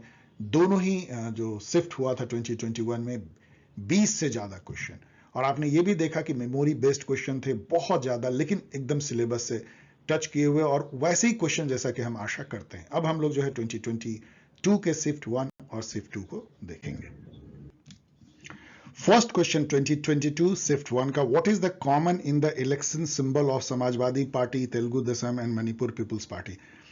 आप यदि इतना भी जानते हैं कि समाजवादी पार्टी का साइकिल है सिंबल, तो केवल एक ही है जो कॉमन हो सकता है क्योंकि इसमें साइकिल है। तो इससे आप इसको गेस कर सकते हैं और यही इसका सही आंसर है। इससे आपको क्या हिंट मिलती है कि इलेक्शन सिंबल भी आपको पार्टी का थोड़ा बहुत याद रखना है। इसके अलावा उनके कब सेटअप डेट हुए हैं, किस रीजन में ऑपरेट करते हैं और उनकी टॉप लीडर या फाउंडर कौन रहे हैं। यहां पे वो क्वेश्चन आ गया जो रन ऑफ द मिल है कि कौन पार्टी सबसे पहले बनी है। तो इसमें यदि आप देखेंगे तो इससे पहले तो कोई बनी नहीं है। अकाली दल जो शायद 1921 में बनी थी, तो बी से स्टार्ट होता हुआ चूंकि एक ही है तो लड्डू टाइप ऑफ क्वेश्चन हो गया। यहां पे देखें तो नॉन कॉपरेशन से तो पहले कभी हुई नहीं, क्योंकि ये नॉन कॉपरेशन 2021 सब में हुई है, और ये बी, और उसके बाद ही आपको सिविल डिसोबीडियंस जो 1930s में हुई है 1942 को। टोटल रिवॉल्यूशन तो 1974 में जेपी ने किया, तो बी से शुरू होता हुआ केवल 2 है, तो बी सी। इसमें ए डी है, तो ए और डी, तो पहले ए होगा, तो चलिए आसान है फिर भी। Who among the following is the editor of the book Indian Paradox? ये क्वेश्चन अच्छा है क्योंकि ये जिस ऑथर का नाम है मैरन वेनर, ये इंडिया में ये और इनके शिष्य पॉल ब्रास, इन्होंने काफी काम किया इंडिया के पॉलिटी को समझने और उसको अपने बुक के थ्रू एक्सप्लेन करने में। मैरिन वेनर ने ही द पॉलिटिक्स ऑफ स्कार्सिटी करके इंडियन पॉलिटिक्स को द पॉलिटिक्स ऑफ स्कार्सिटी कहा। इसके अलावा मैरिन वेरियन जो है उन्होंने स्टेट पॉलिटिक्स इंडिया में जैसे यूपी की, कर्नाटका की, उसको भी अध्ययन करने का एक इनिशिएटिव लिया। 2 स्टेटमेंट देखिए। India has a hybrid system of government, ये बहुत अच्छा क्वेश्चन है, लेकिन ये बहुत अपने आप में सेल्फ स्टैंडिंग स्टेटमेंट नहीं है। जब आप रीजन पढ़ते हैं तो समझ में आता है। The hybrid system combines 2 classical model, the British and American. तो इंडिया में यदि आप देखेंगे तो हमने ब्रिटिश राज में चुके थे, वहां से तो हमने बहुत कुछ लिया, लेकिन बहुत कुछ हमने अमेरिका से लिया। जैसे कि पार्लियामेंट्री सॉवरेनिटी हमने हटा दिया इंग्लैंड का, और हमने अमेरिका से कॉन्स्टिट्यूशनल सॉवरेनिटी लिया। हमने जुडिशियल रिव्यू जो है वो अमेरिका से ले लिया। कई चीजें, फंडामेंटल राइट हमने अमेरिका से लिया। तो इसलिए ये एक तरह का हाइब्रिड सिस्टम जैसा दिखता है। तो ये ठीक है, ए है, लेकिन ये अपने आप में सेल्फ स्टैंडिंग नहीं है। इनफैक्ट अभी आप देखेंगे तो हम लोग बहुत ज्यादा करीब अमेरिकन पॉलिटिक्स के जा रहे हैं, क्योंकि यहाँ पे प्रेसिडेंशियल स्टाइल टाइप की जो है इलेक्शन कैंपेनिंग अब होती है। यहां देखिए, which of the following scheme are launched by the current central government, मतलब Modi government.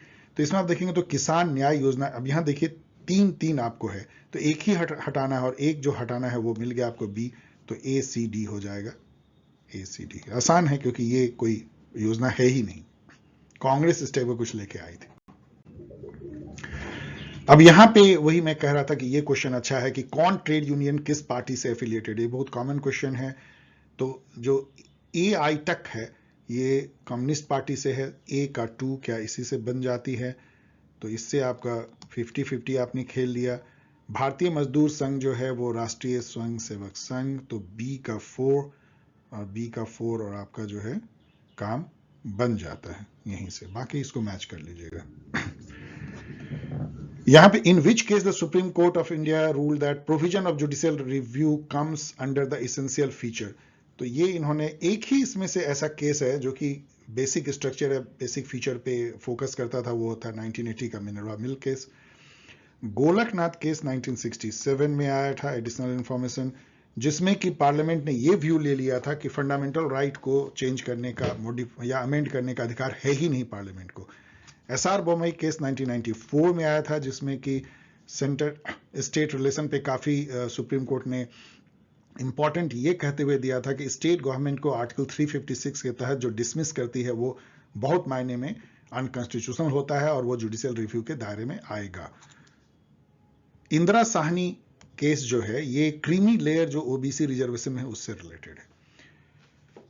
Peaceful nuclear explosion was a policy of the government under whom, अब ये क्वेश्चन बड़ा क्वेश्चन मार्क है, इसका सही आंसर इन्होंने इंदिरा गांधी दिया, लेकिन क्यों वाजपेयी जी नहीं, क्योंकि पहले इंदिरा गांधी थी, तो चलो ठीक है।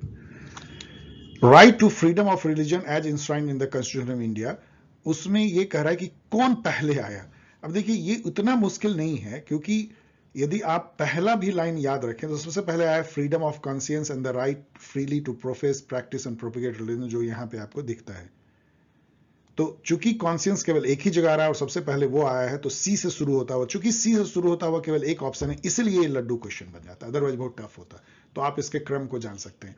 एक ऐसा ही क्वेश्चन पूछा गया था यूजीसी नेट में कि आर्टिकल 19 में जो हमें फ्रीडम दिए गए हैं उसका क्रम क्या है, तो इस तरह का भी आप सोच सकते हैं। कई क्वेश्चन ऐसे भी पूछेंगे कि प्रियम्बल में कौन सा वर्ड जो वैल्यू है, इक्वलिटी, राइट, जस्टिस, फ्रेटर्निटी, वो कौन पहले आया कौन बाद में, तो इस तरह की क्रोनोलॉजी को भी ये पूछते हैं। इवन एक ऐसा भी क्वेश्चन मैंने देखा जिसमें यह आई कि कॉन्स्टिट्यूशन में कौन सा चीज पहले लिखा है कौन बाद में, तो थोड़ा इस तरह का जो सीक्वेंस है उसको थोड़ा ध्यान में रखना पड़ेगा आपको, कई बार गेस करके, कई बार याद करके भी। विच of the following report is published by NITI Aayog, चूंकि एक ही रिपोर्ट है तो इकोनॉमिक सर्वे आपको पता है कि मिनिस्ट्री जो होती है इकोनॉमिक अफेयर मिनिस्ट्री वो करती है, अनएम्प्लॉयमेंट रेट ये सब जो है नेशनल सैंपल सर्वे ऑर्गेनाइजेशन जो एनएसएसओ होता है या स्टैटिस्टिकल डिपार्टमेंट वो करती है, तो ये केवल एक ही बच जाता है जो कि यहां हो सकता है और वही सही भी है। यहां देखिए, who wrote the book the rise of plebeians, अब यहां पे मैंने ये दिया हुआ है क्रिस्टोफर जेफरलिन, जो डिफिकल्ट है लेकिन बस जानना चाहिए। प्लेबियन कहते किसको है जान लीजिए, सबअल्टर्न क्लास हो गया। In the event of dissolution, जैसे ये क्वेश्चन हिंदी में मैं पढ़ रहा हूं कि पंचायत मान लीजिए 5 साल पहले से ही पहले डिजोल्व हो गया, तो जो नई पंचायत का गठन होता है वो ऐसा नहीं होता कि फिर 5 साल चलेगा, वो जो रिमेनिंग पीरियड मान लीजिए 2 साल बचा है तो 2 ही साल चलेगा। ये अलग है लोकसभा से, जो कि यदि डिजोल्व होती है तो फिर अगली लोकसभा 5 साल चलती है, इसलिए फॉर द रिमेनिंग पीरियड याद कर लीजिए इसको। First Lokpal bill was introduce in parliament कब, इस पे 3-4 क्वेश्चन आपको आगे मिलेंगे अलग अलग साल में, अलग अलग पेपर में। तो ये 1968 में हुआ था, इसके बारे में जान लीजिए कि ये लोकपाल जो है ये LM सिंघवी MP थे, इन्होंने क्वाइन किया था 1963 में। लोकपाल बिल को जो पार्लियामेंट में प्रस्तुत किया था वो अशोक कुमार, सॉरी, जो लोकपाल का जो जिन्होंने कॉन्सेप्ट दिया था अशोक कुमार रे थे लॉ मिनिस्टर, और जो प्रस्तुत किया गया था 1968 में वो शांति भूषण ने किया था उस समय में।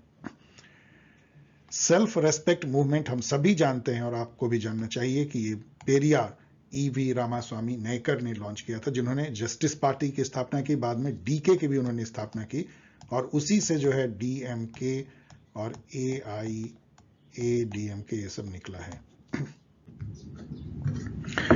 Which of the following statement are incorrect with regard to Jayaprakash Narayan? तो आपको मैं सीधा बता देता हूं, क्योंकि ये क्वेश्चन सब तो डिफिकल्ट है, लेकिन थोड़े ऐसे, he was true nationalist desire to build an old foundation, ऐसा रिवाइवलिस्ट या दकियानुसी विचार इनके नहीं थे कि ओल्ड फाउंडेशन।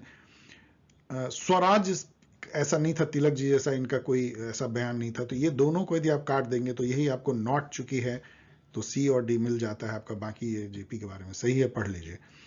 ये बहुत ही घिसा पिटा क्वेश्चन है कि इसमें से कौन सा इलेक्ट्रल रिफॉर्म की कमेटी नहीं है। दिनेश गोस्वामी है, इंद्रजीत गुप्ता है, तारकुंडे सबसे पहले बनी थी वो भी है, सांथानाम आपको हमने बताया कि एंटी करप्शन कमेटी थी। तो डी को काट दीजिए तो ए बी सी बचता है। आसान क्वेश्चन। ये जो है वुमेन ग्रुप और उनका प्लेस, ये सब ऑर्बिट है। ऑफ कोर्स आपको वुमेन मूवमेंट के बारे में जानना है तो आप बस नेट पे जाके पढ़ लीजिएगा, मैं आपके लिए क्वेश्चन छोड़ देता हूं। Who among the following proposed the concept of constitutional ombudsman in parliament? जैसा मैंने कहा कि ये करने वाले जो थे उस समय के लॉ मिनिस्टर अशोक कुमार सेन थे, जिन्होंने 60s में किया, लेकिन एक्चुअल जब 68 में जो बिल प्रस्तुत हुआ वो शांति भूषण ने प्रस्तुत किया था। और जो एल एम सिंघवी हैं उन्होंने लोकपाल वर्ड कॉइन किया। तो तीन जेंटलमैन को जरूर याद रखिए। और 1968 चौथी लोकसभा थी, वो भी याद रखिए। इसमें पहली बार लोकपाल का विधेयक प्रस्तुत हुआ था। उसके बाद 9 बार हुआ, तब जाकर के पास हुआ 2013 में। Who among the following was the chairman of the advisory committee of the Constituent Assembly? ये बहुत ही रन ऑफ द मिल या बहुत ही पॉपुलर क्वेश्चन है, जिसमें कि यूनियन पावर कमिटी, जो कंस्टिट्यूएंट असेंबली के जो डिफरेंट कमिटी थे, union provincial committee and steering committee, सबके चेयरपर्सन का नाम आपको जानना है। तो यहाँ पे जो एडवाइजरी कमिटी थी, बहुत सारे इश्यूज थे, फंडामेंटल राइट एंड ऑल, वो सब पटेल जी थे। What is government 2.0? जब गवर्नमेंट जो है social media like Facebook, Twitter या वेब 2.0 को यूज करने लगती है गवर्नेंस में, तो उसको गवर्नमेंट 2.0 कहते हैं, जिसको कि ई गवर्नेंस भी आप कह सकते हैं। अब यहां पे देखिए जो जन सुनवाई है, तो आपको लगता होगा कि बड़ा ऑर्बिट है। मैंने भी पहले सोचा था, लेकिन जैसा मैंने बताया कि ये सिलेबस में है, इसलिए कोई ऑर्बिट नहीं है। आपको मैंने आंसर दे दिया है। आप जन सुनवाई के बारे में जरूर पढ़ लीजिएगा यदि आप यूजीसी नेट दे रहे हैं। अब यहां पे वाइस प्रेसिडेंट के बारे में क्या गलत है, तो यहां आपको पहला ही गलत मिल जाता है। He will perform the duties of the office of chairman of the council of state. जब वाइस प्रेसिडेंट का काम करता है, तब उसके बारे में क्या गलत है? सॉरी, मैंने आधी बात कही थी। तो यदि वाइस प्रेसिडेंट का काम कर रहा है, तो वो राज्यसभा का चेयरपर्सन का काम नहीं करेगा। क्यों नहीं करेगा, समझिए। क्योंकि parliament consist of president, Lok Sabha and Rajya Sabha. वो पार्लियामेंट का हेड होता है एक तरीके से। सारे बिल जो पार्लियामेंट में पास होते हैं वो प्रेसिडेंट के पास जाते हैं। तो वो किसी एक हाउस का चेयरमैन नहीं बनना चाहिए उसको, तब तो वो पक्षपात हो गया ना, क्योंकि तो दोनों पार्लियामेंट के ऊपर बैठा हुआ है, इसीलिए ये वो नहीं करता। बाकी सब करता है, पढ़ लीजिए। No money bill can be introduced to the legislative assembly without the recommendation of governor. No money bill can be introduced in the Lok Sabha without the recommendation of the president. दोनों याद कर लीजिए। Money bill से related जो हैं, जो 4 article हैं, centre मतलब पार्लियामेंट में 110 में डेफिनेशन है, 109 में प्रोसेस है, स्टेट में 199 में डेफिनेशन, 198 में प्रोसेस है। चारों आपको याद रखना चाहिए। इससे रिलेटेड बहुत सारी जानकारी याद रखनी चाहिए कि केवल 14 दिन जो है राज्यसभा या लेजिस्लेटिव काउंसिल रख सकती है। इसमें लोकसभा और लेजिस्लेटिव असेंबली को स्पेशल पावर होते हैं। प्रेसिडेंट जो है मनी बिल को या तो रिजेक्ट कर सकता है या असेंट दे सकता है, लौटा नहीं सकता है। और जो स्पीकर होते हैं हाउस के, वो अल्टीमेट अथॉरिटी होते हैं सर्टिफाई करने का कि कौन सा बिल मनी बिल है। मनी बिल एक तरह समझिए तो जिससे पैसे, रुपये, टैक्सेस का नाता हो, वो मनी बिल है। लेकिन ये सर्टिफिकेट की बात इसलिए आती है कि मनी बिल को चूंकि एक्सप्रेस रूप में प्रोसेसिंग की पावर मिल जाती है लोकसभा को, लेजिस्लेटिव असेंबली को, तो कई बार सरकार थोड़ी घालमेल करते हुए कुछ जो है ग्रे एरिया वाले बिल को भी मनी बिल डिक्लेयर करती है। इसीलिए ये इंपॉर्टेंट हो जाता है कि मनी बिल का डेफिनेशन क्या है। जैसे कि आधार एक्ट को पास करने में सरकार ने उसको मनी बिल के तौर पे माना, इसमें काफी विवाद हुआ। Arrange the following scheme bye in order of launching year. ये मैंने हमेशा कहा है कि जो गवर्नमेंट ऑफ इंडिया की स्कीम है, उनका जो लॉन्च ईयर है आपको पता होना चाहिए। तो ये चारों हैं। इसमें आप कैसे इसको क्रैक कर सकते हैं कि देखिए, आपको पता है डिमोनेटाइजेशन 1916 में हुआ था, जीएसटी 2016 और ये 2017 में आया था। तो ये दोनों तो ठीक है। सबसे पहले 2014 में जनधन योजना आई थी सरकार के आते ही, तो सी से आप कर सकते हैं। ये 2015 में आई थी। अब आप मैच कर लीजिएगा। विच of the following have caused the growth of cooperative federalism in India? ये क्वेश्चन थोड़ा कंफ्यूजिंग हो सकता है। कोऑपरेटिव फेडरलिज्म मतलब जिसमें कि दोनों में कंपटीशन ना हो, तानातानी ना हो स्टेट और सेंट्रल गवर्नमेंट में। तो इकोनॉमिक मैटर में दोनों कोलिब्रेट करते हैं, कौन बोलेगा नहीं? तो ए जरूर होना चाहिए। तो इन दोनों में ए नहीं है तो ये खत्म हो गया। अब इनमें इसमें देखिए कि सी या डी होगा, आप केवल सी डी पे चलिए। कंपल्सन ऑफ डेवलपमेंट फाइनेंस, तो ये तो सही लगता है। डायनेमिक्स ऑफ इलेक्टोरल पॉलिटिक्स, ये भी सही लगता है, लेकिन डायनेमिक्स ऑफ इलेक्टोरल पॉलिटिक्स से तो कंपटीशन भी हो सकता है, तो चलिए सी बेटर है, तो ए और सी कर दीजिए। अब आइए लास्ट, मैं भी थकने लगा हूं, 2022 के शिफ्ट 2। आई होप कि हम लोग इसको बहुत जल्दी खत्म कर पाएंगे। क्रोनोलॉजिकली जो है इसको अरेंज कीजिए। ये कमेटी मैंने हमेशा कहा है कि इस तरह के पंचायती राज कमेटी का क्रोनोलॉजिकल, तो सबसे पहले जो है, इससे पहले तो कोई नहीं आया क्योंकि ये शायद 1950s में आई थी, 57 में आई थी, चेक कर लीजिए, उसके बाद ही कोई आई होगी। और सी से केवल एक ही है तो लड्डू क्वेश्चन हो जाता है, बाकी आप इसको चेक करें, सारे पीआरआई की कमेटी है। अब यहां पे मैंने आपको दे भी दिया है शेड्यूल मैच करना। मैंने हमेशा कहा है कि शेड्यूल, पार्ट्स और इंपॉर्टेंट आर्टिकल्स, इंपॉर्टेंट अमेंडमेंट, ये सब याद करना आपको। इंपॉर्टेंट डेट, कॉन्स्टिट्यूशन से रिलेटेड, कंस्टिट्यूएंट असेंबली से रिलेटेड इंपॉर्टेंट बातें जितनी मैंने गाइड में दी उसको याद करना है। तो यहाँ पे यदि आप ऑफिशियल लैंग्वेज 8 शेड्यूल में है, इसको ही यदि केवल याद कर लें तो बी का 4 और ये हो जाता है क्रैक, तो ये हो गया laddoo question. First Lokpal bill जो घूम फिर के फिर आ गया, पहली बार 1968 में आया। यहां पे मैंने फिर से वो सब बातें दे दिया है, पढ़ लीजिए। सीएजी के बारे में क्या बातें सही नहीं है, बहुत अच्छा, इससे आपको बहुत नॉलेज मिलेगा। यहां देखिए एक जो इन्होंने लिख दिया है ना कि पार्लियामेंट को ये रिपोर्ट सबमिट करते हैं, दूसरी बार हम लोग चर्चा करें, नहीं, ये अपनी रिपोर्ट जो है प्रेसिडेंट को सबमिट करते हैं, ये भी और फाइनेंस कमीशन भी। तो ये यदि गलत हो गया तो ये 3 सही हो गए, तो आप इसको पढ़ लीजिए तो सही क्या है। ये वो आर्टिकल 148 में ये वर्णित है। अब यहाँ पे जो बुक मैच करने हैं ये मुश्किल हो सकता है, लेकिन यदि आपको पता हो कि सुदीप्ता कविराज एमए में आपने पढ़ा होगा the trajectory of Indian state, तो डी का 3 एक ही में है, इससे आपको एक क्रैक हो जाता है। यदि एक भी आपको याद है तो बाकी मैच कर लीजिएगा। अब यहाँ पे है कि पहली बार वीवी पैट किस स्टेट में लागू होता है। वीवी पैट क्या होता है मैंने लिख दिया है, क्योंकि इसमें चूंकि आप बटन दबाते हैं इलेक्ट्रॉनिक वोटिंग मशीन में, टूं की आवाज आती है, लेकिन आपको पता नहीं चलता है कि एक्चुअल में जो आपने जिस पार्टी को मारा है उसी में हुआ है, कोई मशीन ने गड़बड़ी की। उसके लिए एक पेपर ट्रेल जो है निकलती है प्रिंट आउट, तो उससे उसको मैच किया जाता है 5 या 10%, जैसा भी इलेक्शन कमीशन डिसाइड करे, उसको वीवीपैट बोलते हैं। सबसे पहली बार ये मणिपुर में ये लागू किया गया था। लोकल बॉडी ओम्बड्समैन जो केरला में सबसे पहले लागू किया गया, ये भी एक क्वेश्चन पूछा जाता है, ये किस कमिटी का व्यू था, कैसा होना चाहिए, और ये सेकंड एआरसी का व्यू था। इसमें से कौन सा सही, अब यहां पे देखिए तो या तो सभी सही हैं या 2 या 3, तो 1 या 2 गलत इसमें होंगे या 0 गलत होंगे। तो election commission India conduct election to the state assembly बिल्कुल सही है, पार्लियामेंट का भी और स्टेट असेंबली का। State election commission conduct panchayat, ये सही है। ध्यान रखिएगा कि state election commission of India की कोई स्टेट ब्रांच नहीं है, ये पंचायती राज 74th कॉन्स्टिट्यूशन के तहत बनी हुई है, उसका नाता नहीं है इलेक्शन कमीशन से, वो कॉन्स्टिट्यूशनल बॉडी उस तरीके से नहीं है। Is there any dispute regarding the election of the president, decision of the election commission would be final. No, court का डिसीजन फाइनल होगा।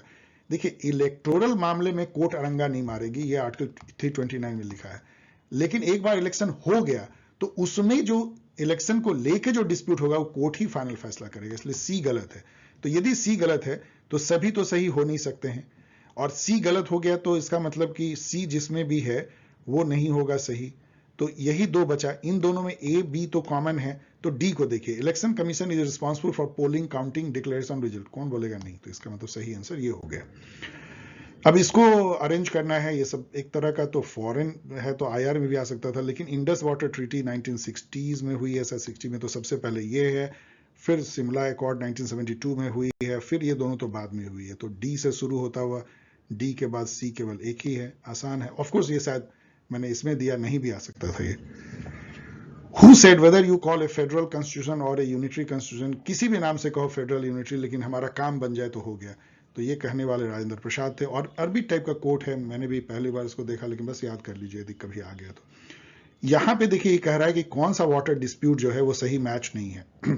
अब यहां देखिए तो ये 2, 3, 4 हो सकते हैं, ये सब तो सही दिखता है, लेकिन तुंगभद्रा का नाता तमिलनाडु केरला से है ही नहीं, उतना नीचे जाती ही नहीं है, यदि आपको थोड़ा ज्योग्राफिक आइडिया है तो ये तो गलत हो गया, तो डी गलत हो गया, तो ये गलत हो गया, ये गलत हो गया।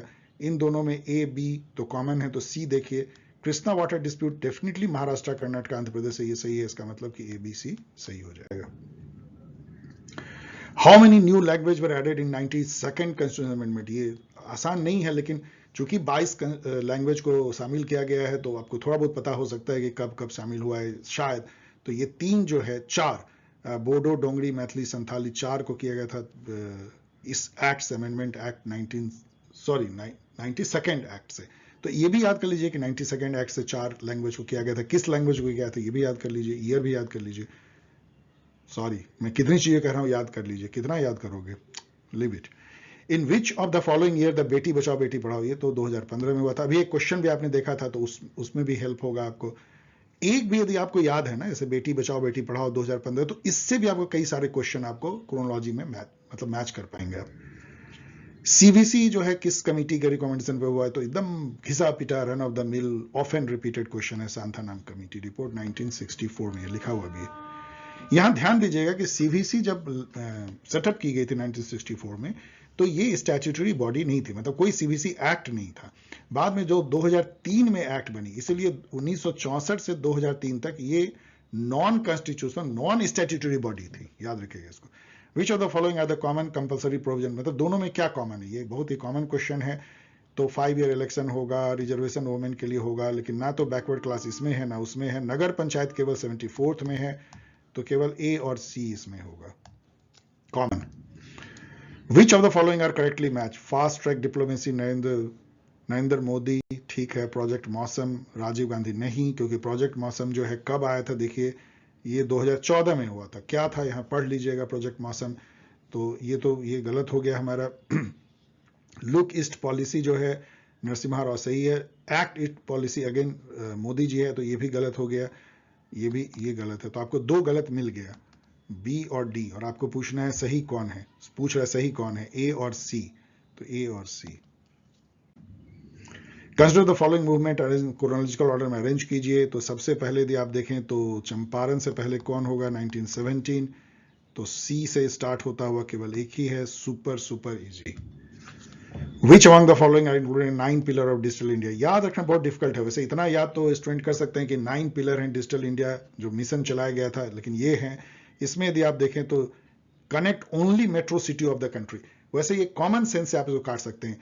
इस तरह के स्टेटमेंट जो होते हैं ना, only, not at all, never possible, only this, ये सब जनरली आउटलैंडिश क्रूड स्टेटमेंट होते हैं, जनरली गलत होते हैं। तो डी को यदि आप काट दीजिए तो ये कट गया, ये कट गया, ये कट गया, तो एक ही बचेगा सही। तो इसलिए ये सुपर इजी क्वेश्चन भी हो सकता है, कॉमन सेंस, आपको ये जानना भी नहीं है। Identify the first ashram of Gandhi in India, Gandhi ji के जो फर्स्ट आश्रम है उसका नाम कोचराब था। बाद में कोचराब आश्रम का जगह शिफ्ट करके साबरमती आश्रम बनाया गया, इसलिए ये सही है। इनके आश्रम के बारे में मैंने सारा कुछ दे दिया, इसको रख लीजिए। Arrange the establishment of the following commission in chronological order, अब ये आपको अर्बिट नहीं मानना चाहिए, क्योंकि अभी मैंने आपको बताया कि ये आपके सिलेबस में है। तो एनसीडब्ल्यू नेशनल कमीशन ऑफ 92 में, एनएचआरसी 1983 में बना, आप यहां देख सकते हैं, इसको अरेंज कर सकते हैं। तो ये क्वेश्चन आसानी। इसके अलावा आप ये भी जान लीजिए कि एनसीडब्ल्यू में कितने मेंबर होते हैं, एनएचआरसी में कितने मेंबर होते हैं, उसका क्या फंक्शन होता है, और इन सब के क्या फंक्शन है, थोड़ी बहुत जान लीजिए। ये सब पूछा जा सकता है आपको, क्योंकि ये सिलेबस में है और पूछा गया भी है। Which of the following function have been laid down in the 12th schedule, 12th schedule में म्यूनिसिपैलिटी के फंक्शन लिखे गए हैं, 11th शेड्यूल में पंचायती राज के, पंचायत के, ये दोनों को जरूर एक नजर पढ़ लीजिए। उसमें से यदि आप देखेंगे तो पब्लिक सेफ्टी सर्विस, अगेन ये लॉ एंड ऑर्डर टाइप की होगी, ये नहीं है, तो ए बी सी है, यहाँ पे है, तो आप इसको कर।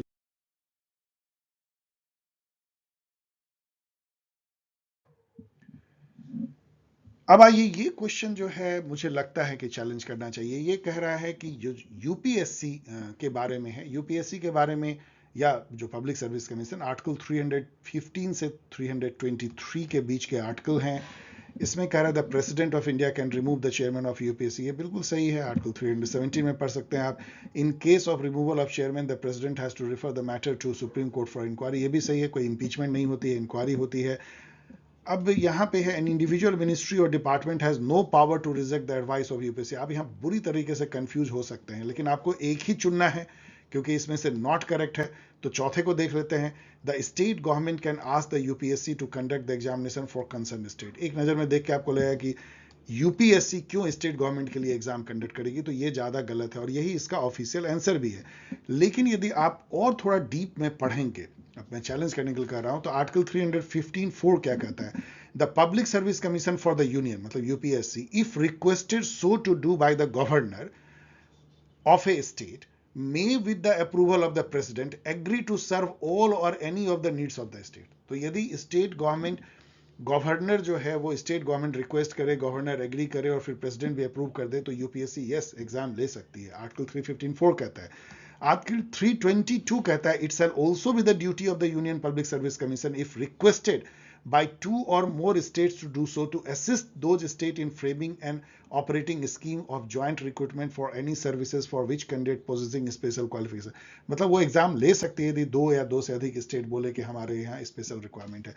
ये दोनों जो है इस स्टेटमेंट को मेरे अनुसार से इसको थोड़ा वेग बना देते हैं और ये भी जो है सही ही लगता है कि state government can ask UPSC of course through governor to conduct examination for the concern state.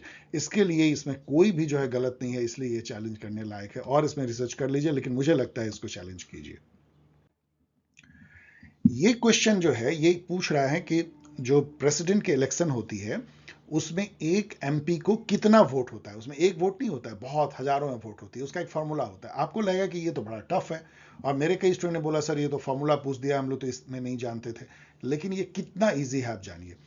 यदि आपको ये पता है कि प्रेसिडेंट का इलेक्टोरल कॉलेज मतलब कौन कौन उनको वोट देते हैं तो ये सवाल बन जाएगा, क्योंकि इसमें सारे फॉर्मूले दिए हुए हैं, केवल आपको चुनना है जो इलेक्टोरल कॉलेज के फॉर्मूले हैं। अब इसमें देखिए यहाँ पे लिखा हुआ है, ऊपर में देखेंगे तो सब एक ही है, total number of votes of MLA of all state and UT, तो ये तो ऊपर ठीक है, लेकिन यहाँ टोटल मेंबर ऑफ पार्लियामेंट है। आपको पता है कि total member of parliament president को वोट नहीं करते हैं चुनने में, केवल इलेक्टेड मेंबर करते हैं, जो यहाँ लिखा है total number of elected member of parliament. तो इसका मतलब है कि ये तो सही है। यहाँ पे देखिए टोटल मेंबर ऑफ पार्लियामेंट है, गलत हो गया, टोटल मेंबर ऑफ लोकसभा ये भी गलत हो गया, तो ये अपने आप में तीनों गलत हो गया। तो एक ही केवल सही बैठता है, क्योंकि इसी में जो है प्रेसिडेंट को कौन वोट करता है, सारे एमएलए स्टेट और यूटी के और elected member of parliament.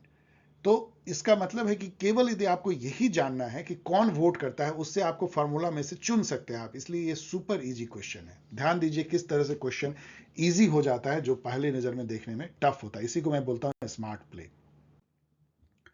Which one of the following fundamental duty is inserted by 86th constitutional amendment? कौन सा जो है 86वां कॉन्स्टिट्यूशनल अमेंडमेंट जो 2002 में हुई थी राइट टू एजुकेशन को लाने के लिए, उससे एक आर्टिकल घुसा है। मतलब आर्टिकल तो खैर पहले ही आ गई थी, 1976 में इंदिरा गांधी लेकर के आई थी 42nd अमेंडमेंट से, जिसमें कि 10 फंडामेंटल ड्यूटी को इंसर्ट किया गया था, लेकिन 11वां जो है 86वां कॉन्स्टिट्यूशनल अमेंडमेंट से घुसा। वो कौन सा था ये मैं इतनी बार बता चुका हूं, ये सुपर इजी क्वेश्चन है कि अपने माँ बाप की दायित्व है कि अपने बच्चे को जो 6 से 14 साल के हैं उनको पढ़ने के लिए प्रेरित करें, स्कूल भेजें। So this is. अब यहां पे देखिए ये भी smart play, common sense, CS मतलब मैं कॉमन सेंस कहता हूं। ये कहता है कि ये बहुत बला बला है कि नेशनल कमीशन फॉर माइनॉरिटी उसने जो गवर्नमेंट ने सेटअप किया था उसने कौन सा 6 रिलीजियस कम्युनिटी को माइनॉरिटी का, इतना बला बला तो चलिए जो भी है, लेकिन आप जब देखेंगे तो आप ये देखेंगे कि इससे अच्छा कोई ग्रुप नहीं है, आपको कोई आइडिया नहीं है। देखिए हिंदू मुस्लिम सिख ईसाई, ये तो आपको मुस्लिम क्रिश्चियन सिख हो गए, बुद्धिज्म जैन एंड जोरास्ट्रियन। अब आप देखेंगे जैन इसमें मिस कर रहा है, इसमें भी जैन मिस कर रहा है, जैन मिस कर रहा है, ज्यूज आ रहा है, जैन और बुद्धिज्म कैसे मिस करेगा, केवल एक ही में दोनों है, इससे ये इतना आसान हो जाता है। ये भी मीडियम मैंने लिखा है लेकिन इजी भी इसको आप कह सकते हैं। Who among the following conducts the election for at polling station? मतलब ये कहना चाह रहा है कि देखिए जो पोलिंग बूथ होती है उसका इंचार्ज कौन होता है, सिंपल आपको पूछ रहा है। और ये थोड़ा सा आपको नॉलेज इलेक्शन का चाहिए होता है, यदि आप वोटिंग देने गए हैं तो आपको पता होगा कि एक प्रिजाइडिंग ऑफिसर होता है, वो उस बूथ का इंचार्ज होता है, बस इतना आपको जानना है। वहां पे एक पोलिंग एजेंट भी होता है, ये प्यून जैसे जो लोग होते हैं गवर्नमेंट में वो पोलिंग एजेंट होते हैं, जो क्लर्क जैसे जो लोग होते हैं प्रिजाइडिंग ऑफिसर होते हैं, जो कलेक्टर होता है वो रिटर्निंग ऑफिसर होता है, मतलब वो पूरे डिस्ट्रिक्ट का हेड होता है जो पूरे जिले के लिए इलेक्शन करवाता है। और स्टेट में जो है वो तो जो यहाँ का जो इलेक्शन कमीशन का कोई एक रिप्रेजेंटेटिव होगा वो हेड करता है। ध्यान रखिएगा कि स्टेट इलेक्शन कमीशन अलग है, वो केवल पंचायत और म्यूनिसिपैलिटी के इलेक्शन करवाता है, उनको लोकसभा राज्यसभा और जो जनरल इलेक्शन होते हैं उससे नाता नहीं है, वो पंचायती राज इंस्टीट्यूशन के तहत आता है state election commission. Who among the following is a pioneer of public interest litigation in India? ये बहुत लड्डू टाइप क्वेश्चन है। पीएन भगवती 1979 में कहा जाता है कि इन्होंने एक नया अध्याय शुरू किया। पब्लिक इंटरेस्ट लिटिगेशन क्या होती है कि मान लीजिए कोई झुग्गी झोपड़ी बस्ती वाले को पुलिस हटा रही है, अब वो जो है वो फंडामेंटल राइट टू शेल्टर के लिए बेचारे कोर्ट में नहीं जा पा रहे हैं, कि उनको तो पता भी नहीं कोर्ट में जाना, उसके बिहाफ में किसी नागरिक ने सुप्रीम कोर्ट में याचिका दायर की कि fundamental right to shelter article 21 के तहत इनको नहीं हटाया जा सकता है। तो उसमें कोर्ट ये नहीं बोला है कि आप क्यों दूसरे के फटी में टांग अड़ा रहे हो। तो इसमें यह है कि आप दूसरे के मामले में टांग अड़ा सकते हो। यदि किसी के फंडामेंटल राइट अहित हो रहा हो तो उस ग्रुप या उस इंडिविजुअल के बदले कोई दूसरा इंडिविजुअल या कोई दूसरी संस्था भी जो है वो फंडामेंटल राइट के हनन पर supreme court under article 32 and high court under article 226 जा सकती है। इसी को पब्लिक इंटरेस्ट लिटिगेशन कहते हैं। Who among the following contributed to the framing of National Rural Employment Guarantee Act? यदि आप नरेगा के बारे में यदि पढ़ोगे कि कौन इसका आर्किटेक्ट था इंडिया में, तो एक ही व्यक्ति है जो जहन में आता है, वो है ये जेंटलमैन। ये हैं तो बेल्जियम के, इनका नाम है जीन दायर जी। अभी भी ये आए थे क्योंकि नरेगा के कुछ किसान जंतर मंतर दिल्ली में भूख हड़ताल कर रहे थे, तो ये उनको ज्वाइन करने के लिए आए थे। ये इंडिया में ही रहते हैं। और जब यूपीए 1 की सरकार थी 2004 से 2009 के बीच में, तो उसमें नेशनल एडवाइजरी काउंसिल में शायद मेंबर भी थे और ये काफ़ी करीबी थे, सोनिया गांधी इनकी सुनती थी। तो इन्होंने जो है एम्प्लॉयमेंट गारंटी प्रोग्राम की एक पूरी रचना की थी, आर्किटेक्ट यही थे। सो जीन देरजे दुरैज जैसे पढ़ लीजिए। विच अमॉन्ग द, सब इजी क्वेश्चन है, मैंने मीडियम लिखा है लेकिन इजी है। Which one of the following is not a principle among the originally framed 6 principle of citizen charter movement? आपको लगेगा, देखिए अब इसको यदि आप मत पढ़िए तो आपको लगेगा कि ये बड़ा डिफिकल्ट क्वेश्चन है कि 6 प्रिंसिपल सिटीजन चार्टर का मैं कहां जानता हूं। मान लीजिए आप नहीं जानते हैं, लेकिन यदि आपने सिटीजन चार्टर यदि पढ़ा है मेरे वीडियो से या कहीं से भी, तो आपको पता होगा सिटीजन चार्टर क्या होता है। उसमें कोई भी डिपार्टमेंट, पब्लिक या प्राइवेट, वो कहती है कि भाई आपको हम ये गारंटीड सर्विस देंगे, ये हमारा standard of quality of service है। बैंक कहेगी कि आधे घंटे में हम आपको चेक बुक दे देंगे, 20 मिनट में बैंक ड्राफ्ट बना देंगे, नहीं तो आप यहाँ पे शिकायत करिए। इसको सिटीजन चार्टर कहते हैं। मतलब आपका हक क्या है as a customer, as a citizen, किसी भी सरकारी या गैर सरकारी संस्था से। तो अब यहां पे यदि आप देखें तो चॉइस है कस्टमर को, वैल्यू कस्टमर को दे रहे हैं, अकाउंटेबिलिटी है, क्वांटिटी क्या है, क्वांटिटी इन सब में ऑड वन आउट हो जाती है। तो बिना जाने हुए ही आप इस क्वेश्चन को हल कर सकते हैं, इसलिए कॉमन सेंस क्वेश्चन है।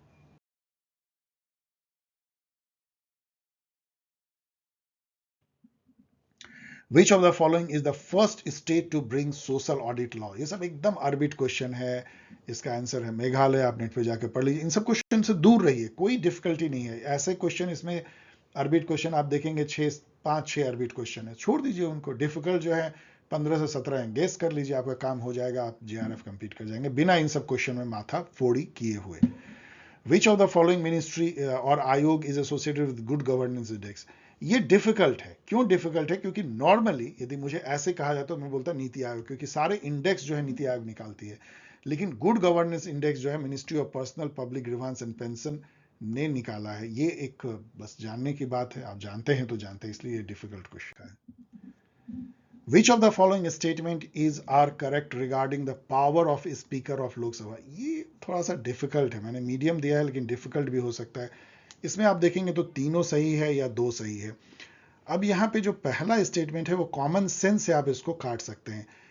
एंटी डिफेक्शन लॉ कहता है कि एप्लीकेबल हो जाएगा यदि स्पीकर अपना पार्टी छोड़ दे तो, जबकि आपको पता है कि स्पीकर को पार्टीलेस होना चाहिए। ऐसा माना जाता है कि स्पीकर, गवर्नर, ये सब जो कॉन्स्टिट्यूशनल पोस्ट है वो किसी पार्टी के नहीं होते हैं।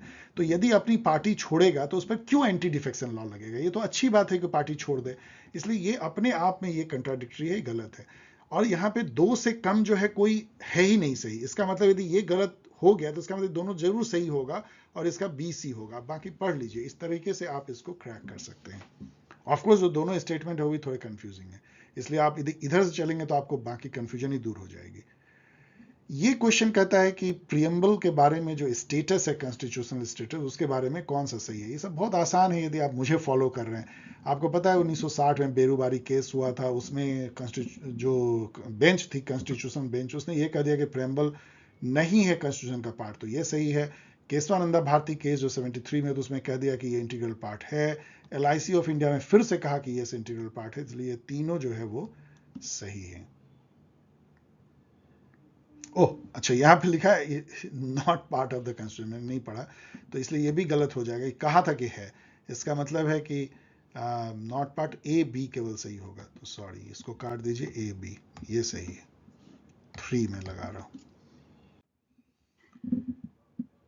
According to Article 26 of the Constitution of India, every religious denomination shall have the right। देखिए 25 से लेके 28 तक फ्रीडम ऑफ रिलीजन है, फ्रीडम ऑफ कॉन्शियंस है, हम कोई भी धर्म को अपना सकते हैं, उसको अपने तरीके से उसको हम मान सकते हैं, पूजा कर सकते हैं, और उससे रिलेटेड हम अपने इंस्टीट्यूशंस भी खोल सकते हैं, एजुकेशनल इंस्टीट्यूशन खोल सकते हैं, मंदिर, गुरुद्वारा, गिरजाघर कुछ भी खोल के उसको हम मैनेज कर सकते हैं, रिलीजियस इस्टेब्लिशमेंट को।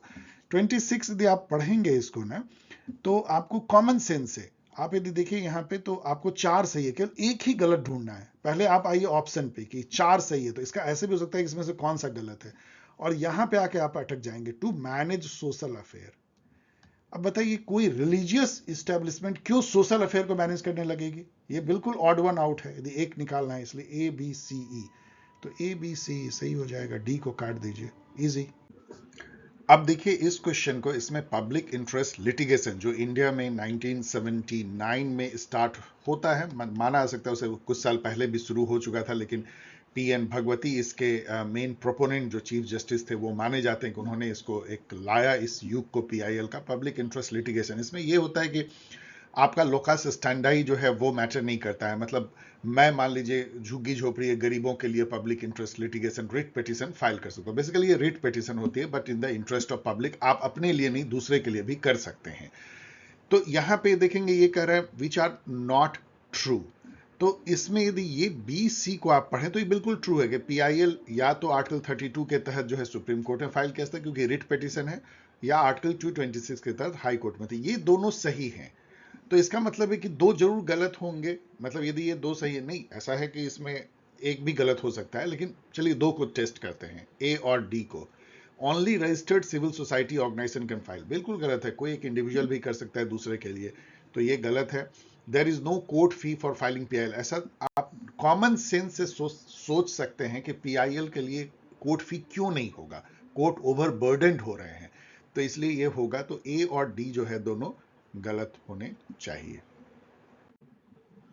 Which of the following is are true about amendment of RTI Act 2019? ये है वैसे डिफिकल्ट क्वेश्चन, लेकिन चूंकि आरटीआई एक्ट इतना इंपॉर्टेंट है और इसका बहुत मेजर एक अमेंडमेंट हुआ 2019 में, तो कोई भी स्टूडेंट और आपके सिलेबस में आरटीआई है तो इसको पढ़ के जाना चाहिए।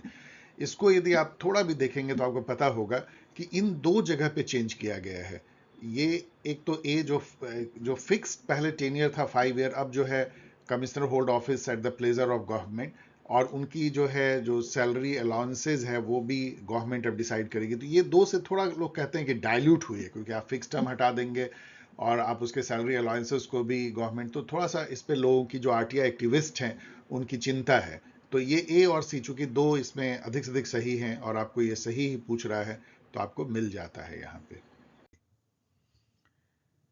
ही सर्व्स, अब यहाँ पे देखिए वाइस प्रेसिडेंट के बारे में कहा गया है, he serves for a 5-year term of course, but can continue to be in office irrespective of the expiry of the term until the successor assume office। ये बहुत डिफिकल्ट हो जाता है कि आपने डीप में नहीं पढ़ा है। आर्टिकल 67C कहता है a vice president shall notwithstanding the expiration of his term continue to hold office until his successor enters upon his office. मतलब कि यदि 5 साल बीत भी जाए और कोई सक्सेसर नहीं है तो वो चलता रहेगा। बहुत अजीब सी बात है, लेकिन ये है कॉन्स्टिट्यूशन लिखा हुआ, इसलिए ये ट्रू है। Difficult, the constitution is silent on who performs the duty. मतलब कॉन्स्टिट्यूशन में कुछ नहीं लिखा गया कि यदि वाइस प्रेसिडेंट बीमार हो जाए, वाइस प्रेसिडेंट नहीं मतलब कहीं फॉरेन में है या नहीं कर पा रहा है किसी चलते, तो कौन करेगा? उसका कारण ये कुछ भी नहीं लिखा हुआ है, मतलब कोई व्यवस्था ही नहीं है। उसका कारण ये है कि वाइस प्रेसिडेंट ऐसा कोई है नहीं जिसके बगैर काम न चल सके। यदि राज्यसभा में आप देखेंगे तो डिप्टी चेयरमैन जो है वो काम कर लेता है वाइस प्रेसिडेंट का, चेयरमैनशिप का, और बाकी प्रेसिडेंट तो है ही। इसलिए इसके चलते कोई भी इस टाइप की बातें लिखी ही नहीं गई है कॉन्स्टिट्यूशन में कि यदि वाइस प्रेसिडेंट किसी कारण से अनअवेलेबल हो तो कौन उसके बदले में उसका स्थान लेगा।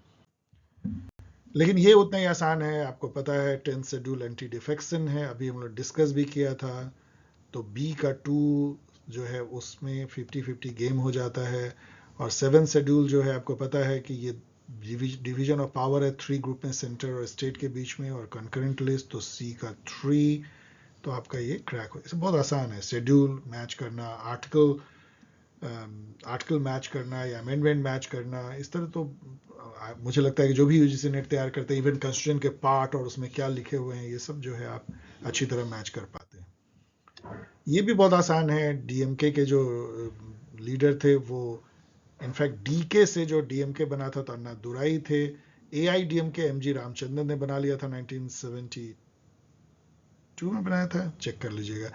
टीडीपी जो है उसके supreme leader NT Rama Rao थे, और पीडीपी अभी जो नाटू नाटू, जो मैं एक बहुत अनकंसर्न बात बोल रहा हूँ जस्ट क्यूरियोसिटी के, लेकिन नाटू नाटू में जो एक दूसरा हीरो है वो एनटी रामा राव का बेटा है, वो भी जो है हीरो बन चुका है। ये भी अपने जमाने में बहुत हीरो थे, ये जो है भगवान का रोल करते थे। टीडीपी की स्थापना इन्होंने की थी, तेलुगु देशम पार्टी, और एक समय में उस लोकसभा में 84 वाले जिसमें राजीव गांधी ने 415 सीट जीता था, उसमें TDP was the second largest party after Congress, 30 से ऊपर सीट जीत के। और पीडीपी के मुफ्ती मोहम्मद सईद, जिनकी बेटी जो है वो चीफ मिनिस्टर भी रही। तो ये सब बहुत ही आसान। अब ये मैचिंग क्वेश्चन गवर्नमेंट की स्कीम है और ये मिनिस्ट्री है, ये बहुत ही यूजुअल क्वेश्चन है, ये कौन सा मिनिस्ट्री। अब यहाँ ये इसलिए क्विज बन जाता है कि 60-70 मिनिस्ट्री डिपार्टमेंट हैं और सैकड़ों स्कीम हैं, तो बहुत अच्छा है, मतलब ये बच्चों के लिए एक परेशानी का कारण है। तो आपको हमेशा ध्यान रखना पड़ता है कौन सा, और इतना ज़्यादा टफ वॉर है कि आपको नाम सुन के कई बार आप कंफ्यूज होते हैं कि ये कौन सा मिनिस्ट्री। जैसे मान लीजिए नेशनल सोशल असिस्टेंस प्रोग्राम, तो ये ministry of social justice and empowerment, वो क्यों नहीं इसको मैनेज करेगा, क्यों मिनिस्ट्री ऑफ रूरल डेवलपमेंट करेगा, ये आप कभी नहीं समझ पाएंगे। ये एक तरह का गवर्नमेंट के अपने मिनिस्ट्री के बीच में जो टर्फ वॉर होता है उसका नतीजा है, और बहुत सारे और पास्ट के जो पॉलिसी कैसे हैंडल हुए हैं, तो इसके चलते ये क्विज बन जाता है, आपके लिए परेशानी है। इस क्वेश्चन में एक और परेशानी है कि उज्ज्वला स्कीम जो है इंडिया में 2 है। एक जो है मिनिस्ट्री ऑफ गैस पेट्रोलियम ने उज्ज्वला योजना, जो गरीब औरतों को गैस फ्री गैस सिलेंडर जो दिए गए थे, जिस पे बहुत चर्चा हुई, वो है। और एक ministry of women and child development की उज्ज्वला स्कीम है, जिसमें कि वुमेन ट्रैफिकिंग और उसको बचाने इसके लिए लॉन्च किया गया है। अब यहाँ पे चूंकि मिनिस्ट्री ऑफ गैस पेट्रोलियम नहीं है, ministry of women child development है, तो ये इससे मैच होगा।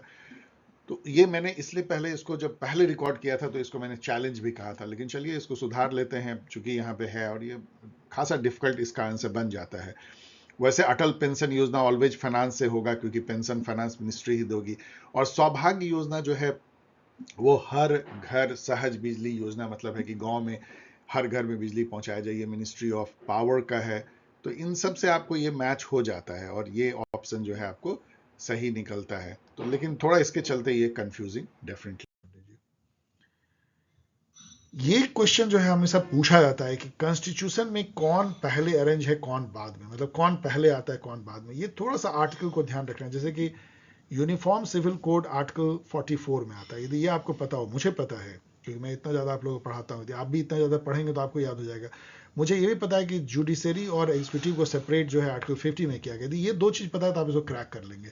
तो सबसे नीचे डी रहेगा, डी तो तीनों में है, और सबसे बीच में जो है वो जो यूनिफॉर्म सिविल कोड ऑफकोर्स बीच में होगा, वो इधर नहीं हो सकता है। और equal pay for equal work 39 में आ जाता है। तो और ये 39A में आ रहा है, equal justice and free legal aid, तो 39A से शुरू होता हुआ, तो C से शुरू होता हुआ C के बाद A आएगा, फिर B D। तो थोड़ा है डिफिकल्ट, लेकिन आप थोड़ा अंदाज बना लीजिए। मैं हमेशा कहता हूँ कॉन्स्टिट्यूशन का एक मैपिंग कर लीजिए, कौन आर्टिकल पहले है कौन बाद में। खास करके डीपीएसपी की मैं बात कर रहा हूँ, क्योंकि उसमें ऐसे पूछ देते हैं जैसे अभी पूछा ही। ये एकदम एक टिपिकल क्वेश्चन है जो पूछा जाता है, क्योंकि ऐसे आपको ये नहीं पूछ रहे हैं कौन आर्टिकल पहले आया कौन बाद में, जस्ट आपको वो टॉपिक दे रहे हैं। तो आपको जानना है कि इक्वल पे इक्वल वर्क किस आर्टिकल में है, यूनिफॉर्म सिविल कोड किस आर्टिकल में, सेपरेशन एग्जीक्यूटिव जुडिशरी किस आर्टिकल में। ये आसान है, वैसे मैंने मीडियम लिखा है क्योंकि देखिए जन लोकपाल मूवमेंट आपको पता 2011 में हुआ था, ना मूवमेंट कहते हैं। अब यहाँ डी से अंत होता हुआ एक भी नहीं है। मुझे भी नहीं पता था कि जल सत्याग्रह पहले है, लेकिन चूंकि डी से अंत होता हुआ नहीं है, इसका मतलब है कि डी सेकंड में तो जरूर हुआ, क्योंकि चिपको सब बहुत पहले हुई थी, अपिको भी पहले, नर्मदा बचाओ भी पहले। इसका मतलब डी सेकंड में जिसमें होगा वही सही होगा, और वही सही है भी। आप बाकी चेक कर लीजिएगा। जल सत्याग्रह जो है वो सबसे बाद में हुआ था। मैंने लिखा भी है, 2 बार हुआ, 2012 में हुआ और जल समाधि लोग ले लेते हैं, मतलब अपनी डिमांड के लिए, तो 2015 में भी हुआ। तो ये अन्ना मूवमेंट के बाद हुआ। लेकिन इस तरह से आप इसको क्रैक कर सकते हैं कि जन लोकपाल या तो सबसे लास्ट में हुआ होगा या नहीं तो एक पहले वाले में होगा तो उसमें होगा। अपिको क्या था ये मैंने आपको यहाँ पे बता दिया है। चिपको के पैटर्न पे, जो चिपको ने जो डिमांड किया था वही कर्नाटका में अपिको ने किया था। इसको जो है पांडुरंग हेगड़े ने एक तरह से लीड किया था, ये भी पूछा जाता है।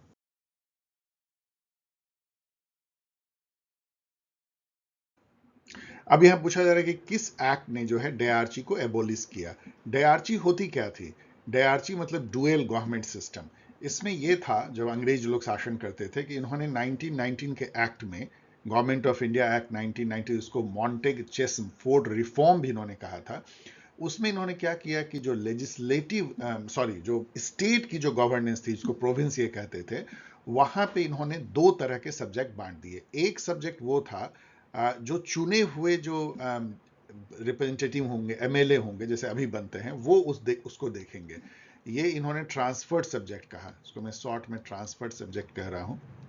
और एक इन्होंने दूसरा सब्जेक्ट का लिस्ट बनाया, वो रिजर्व था, रिजर्व सब्जेक्ट। वो जो है गवर्नर की जो एग्जीक्यूटिव काउंसिल हैं, जो नॉमिनेटेड होते थे, उनके मेंबर उसके मिनिस्टर बनेंगे। तो 2 टाइप के आपके पास मिनिस्टर हैं, एक चुने हुए मिनिस्टर जनता के द्वारा, जो जनता को डायरेक्टली अकाउंटेबल है, और एक जो कि जनता को डायरेक्टली अकाउंटेबल नहीं है, गवर्नर को। इसको डीआरसी कहा गया। ऑफ कोर्स जो रिजर्व सब्जेक्ट थे उसमें बहुत अच्छे अच्छे रखे गए, law and order, finance and all, और इसमें जो है बहुत छोटे छोटे जो है रूरल डेवलपमेंट, पंचायती राज, ऐसे इसमें रखे गए थे। तो ये डीआरसी प्रोविंस में लागू हुआ। लेकिन ये क्वेश्चन कर रहा है कि किस एक्ट ने डीआरसी जो है प्रोविंस में खत्म कर दिया और सेंटर में स्टार्ट किया, और प्रोविंशियल ऑटोनॉमी स्टार्ट किया। तो ये एक्ट जो है गवर्नमेंट ऑफ इंडिया एक्ट 1935 था, जिसने डीआरसी को प्रोविंस में खत्म कर दिया और सेंटर में ले आए और प्रोविंशियल ऑटोनॉमी कर दिया। आप इसके बारे में और भी ज्यादा पढ़ सकते होंगे। Which of the following is not correct regarding original jurisdiction of Supreme Court? इस क्वेश्चन को मैं कई बार डिस्कस मैंने किया भी है। देखिए, इनका जो ओरिजिनल जुरिडिक्शन है वो यहाँ आर्टिकल 131 में लिखा हुआ, आप पढ़ सकते हैं, यही चीज यहाँ भी है। लेकिन आर्टिकल 32 के तहत जो वो रिट इशू करते हैं, उसको भी एक्सटेंसिव ओरिजिनल जुरिडिक्शन माना जाता है। लेकिन ये तो कदापि नहीं है। ये जो है, the supreme court has also a wide original jurisdiction over all court, ये नहीं, अपीलेट जुरिडिक्शन है इसका। तो इसको हटा दीजिए, तो नॉट करेक्ट तो एक ही चुकी है, तो आसान हो जाता है। Which of the following statement is correct regarding Ashok Mehta committee? ये बहुत ही डिफिकल्ट है, क्योंकि अब ये जानना कि अशोक मेहता कमेटी ने क्या क्या रिकमेंडेशन दिया, तो थोड़ी बहुत तो लोगों को याद रहता है। जैसे यहाँ पे देखिए उन्होंने क्या किया कि पंचायत, मतलब 2 टियर तो उन्होंने दिया था। पहला जिला परिषद टॉप लेवल पे, और सेकंड लेवल पे मंडल पंचायत था, पंचायत नहीं था। इसके चलते ये गलत हो गया। उन्होंने SC/ST रिजर्वेशन तो कहा था, लेकिन रोटेशनल बेसिस पे नहीं कहा था, इसलिए ये गलत हो गया। ये तो ऐसे ही गलत स्टेटमेंट आप पढ़ लीजिएगा, तो एक ही बचता है और वो सही है भी, ऐसा उन्होंने कहा था। तो डिफिकल्ट है मेरे हिसाब से, इसको तो काट दीजिए, difficult. Which of the following articles of the constitution of India, मतलब हिंदी में चलो मैं बता देता हूँ। ये कहता है council of minister aid and advice करेंगे प्रेसिडेंट को। ये किस आर्टिकल में लिखा हुआ है? ये बहुत आसान है, क्योंकि अभी इतना फेमस आर्टिकल हो गया है 74, और 75 जो आर्टिकल है वो भी उतना ही इंपॉर्टेंट है। प्राइम मिनिस्टर के अपॉइंटमेंट की बात है, उसको भी आपको जानना चाहिए। Who has conceptualized India's constitutional edifice in terms of seamless web? Seamless web देखते ही आपको जो है ग्रैनविल ऑस्टिन का याद आना चाहिए। कितनी बार मैंने कहा। और seamless web किन किन चीजों का? वो कहते हैं कि 3 तरह के फैक्ट या आइटम्स का जो है वो सीमलेस वेब है इंडियन कॉन्स्टिट्यूशन। एक कल्चरल रिवॉल्यूशन है, या सोशल रिवॉल्यूशन का लीजिए, सोशल रिवॉल्यूशन का एक डॉक्यूमेंट है, एक वो डेमोक्रेसी का डॉक्यूमेंट है, और in national unity and integrity का document. Which of the following movement associated with Chandi Prasad Bhatt? बहुत डिफिकल्ट है, चंडी प्रसाद भट्ट जी के बारे में पढ़ लीजिए। बेसिकली ये जनक थे चिपको मूवमेंट के। ये मुझे भी ठीक से पता नहीं, जब मैंने पढ़ा तो मुझे लगा कि जानना चाहिए, लेकिन इतना डिफिकल्ट है, इसके इन सब के बारे में भी नेट पे थोड़ा पढ़ लीजिए। Difficult question. Who among the following associated with the Supreme Court judgment on live streaming of Supreme Court case post? अब तो लाइव स्ट्रीमिंग होती है, हम लोग सभी उसका फायदा उठाते हैं। आप लोग को भी देखना चाहिए कभी टाइम मिले तो, खास करके कॉन्स्टिट्यूशनल बेंच की कैसे डिस्कशन होती है। और इसके साथ जुड़ा हुआ है इंदिरा जयसिंह। ये मैं ऑफिशियल आंसर केवल बोल रहा हूँ, इस पर जाकर नेट पे आप पढ़ सकते हैं इसके बारे में, कैसे इन्होंने कंट्रीब्यूट। डेफिनेटली इन्होंने कोई याचिका दायर की होगी या इन्होंने मुहिम चलाया होगा। ये एक फेमस लॉयर हैं सुप्रीम कोर्ट की, Indira Jaising. Which is the first political party recognised at a national political party? कौन से नॉर्थ ईस्टर्न रीजन से कौन जो है पहला नेशनल पॉलिटिकल पार्टी? ये बहुत आसान होगा क्योंकि केवल 8वीं और 8वां यही नेशनल पॉलिटिकल पार्टी है, एनपीपी। कई बार मैंने डिस्कशन किया है, आसान question. Who among the following was the first president of National Consumer Dispute Redressal Commission? एकदम अरबिट है, कौन याद रखता है? चलिए ऑफिशियल आंसर ये आप चेक भी कर सकते हैं।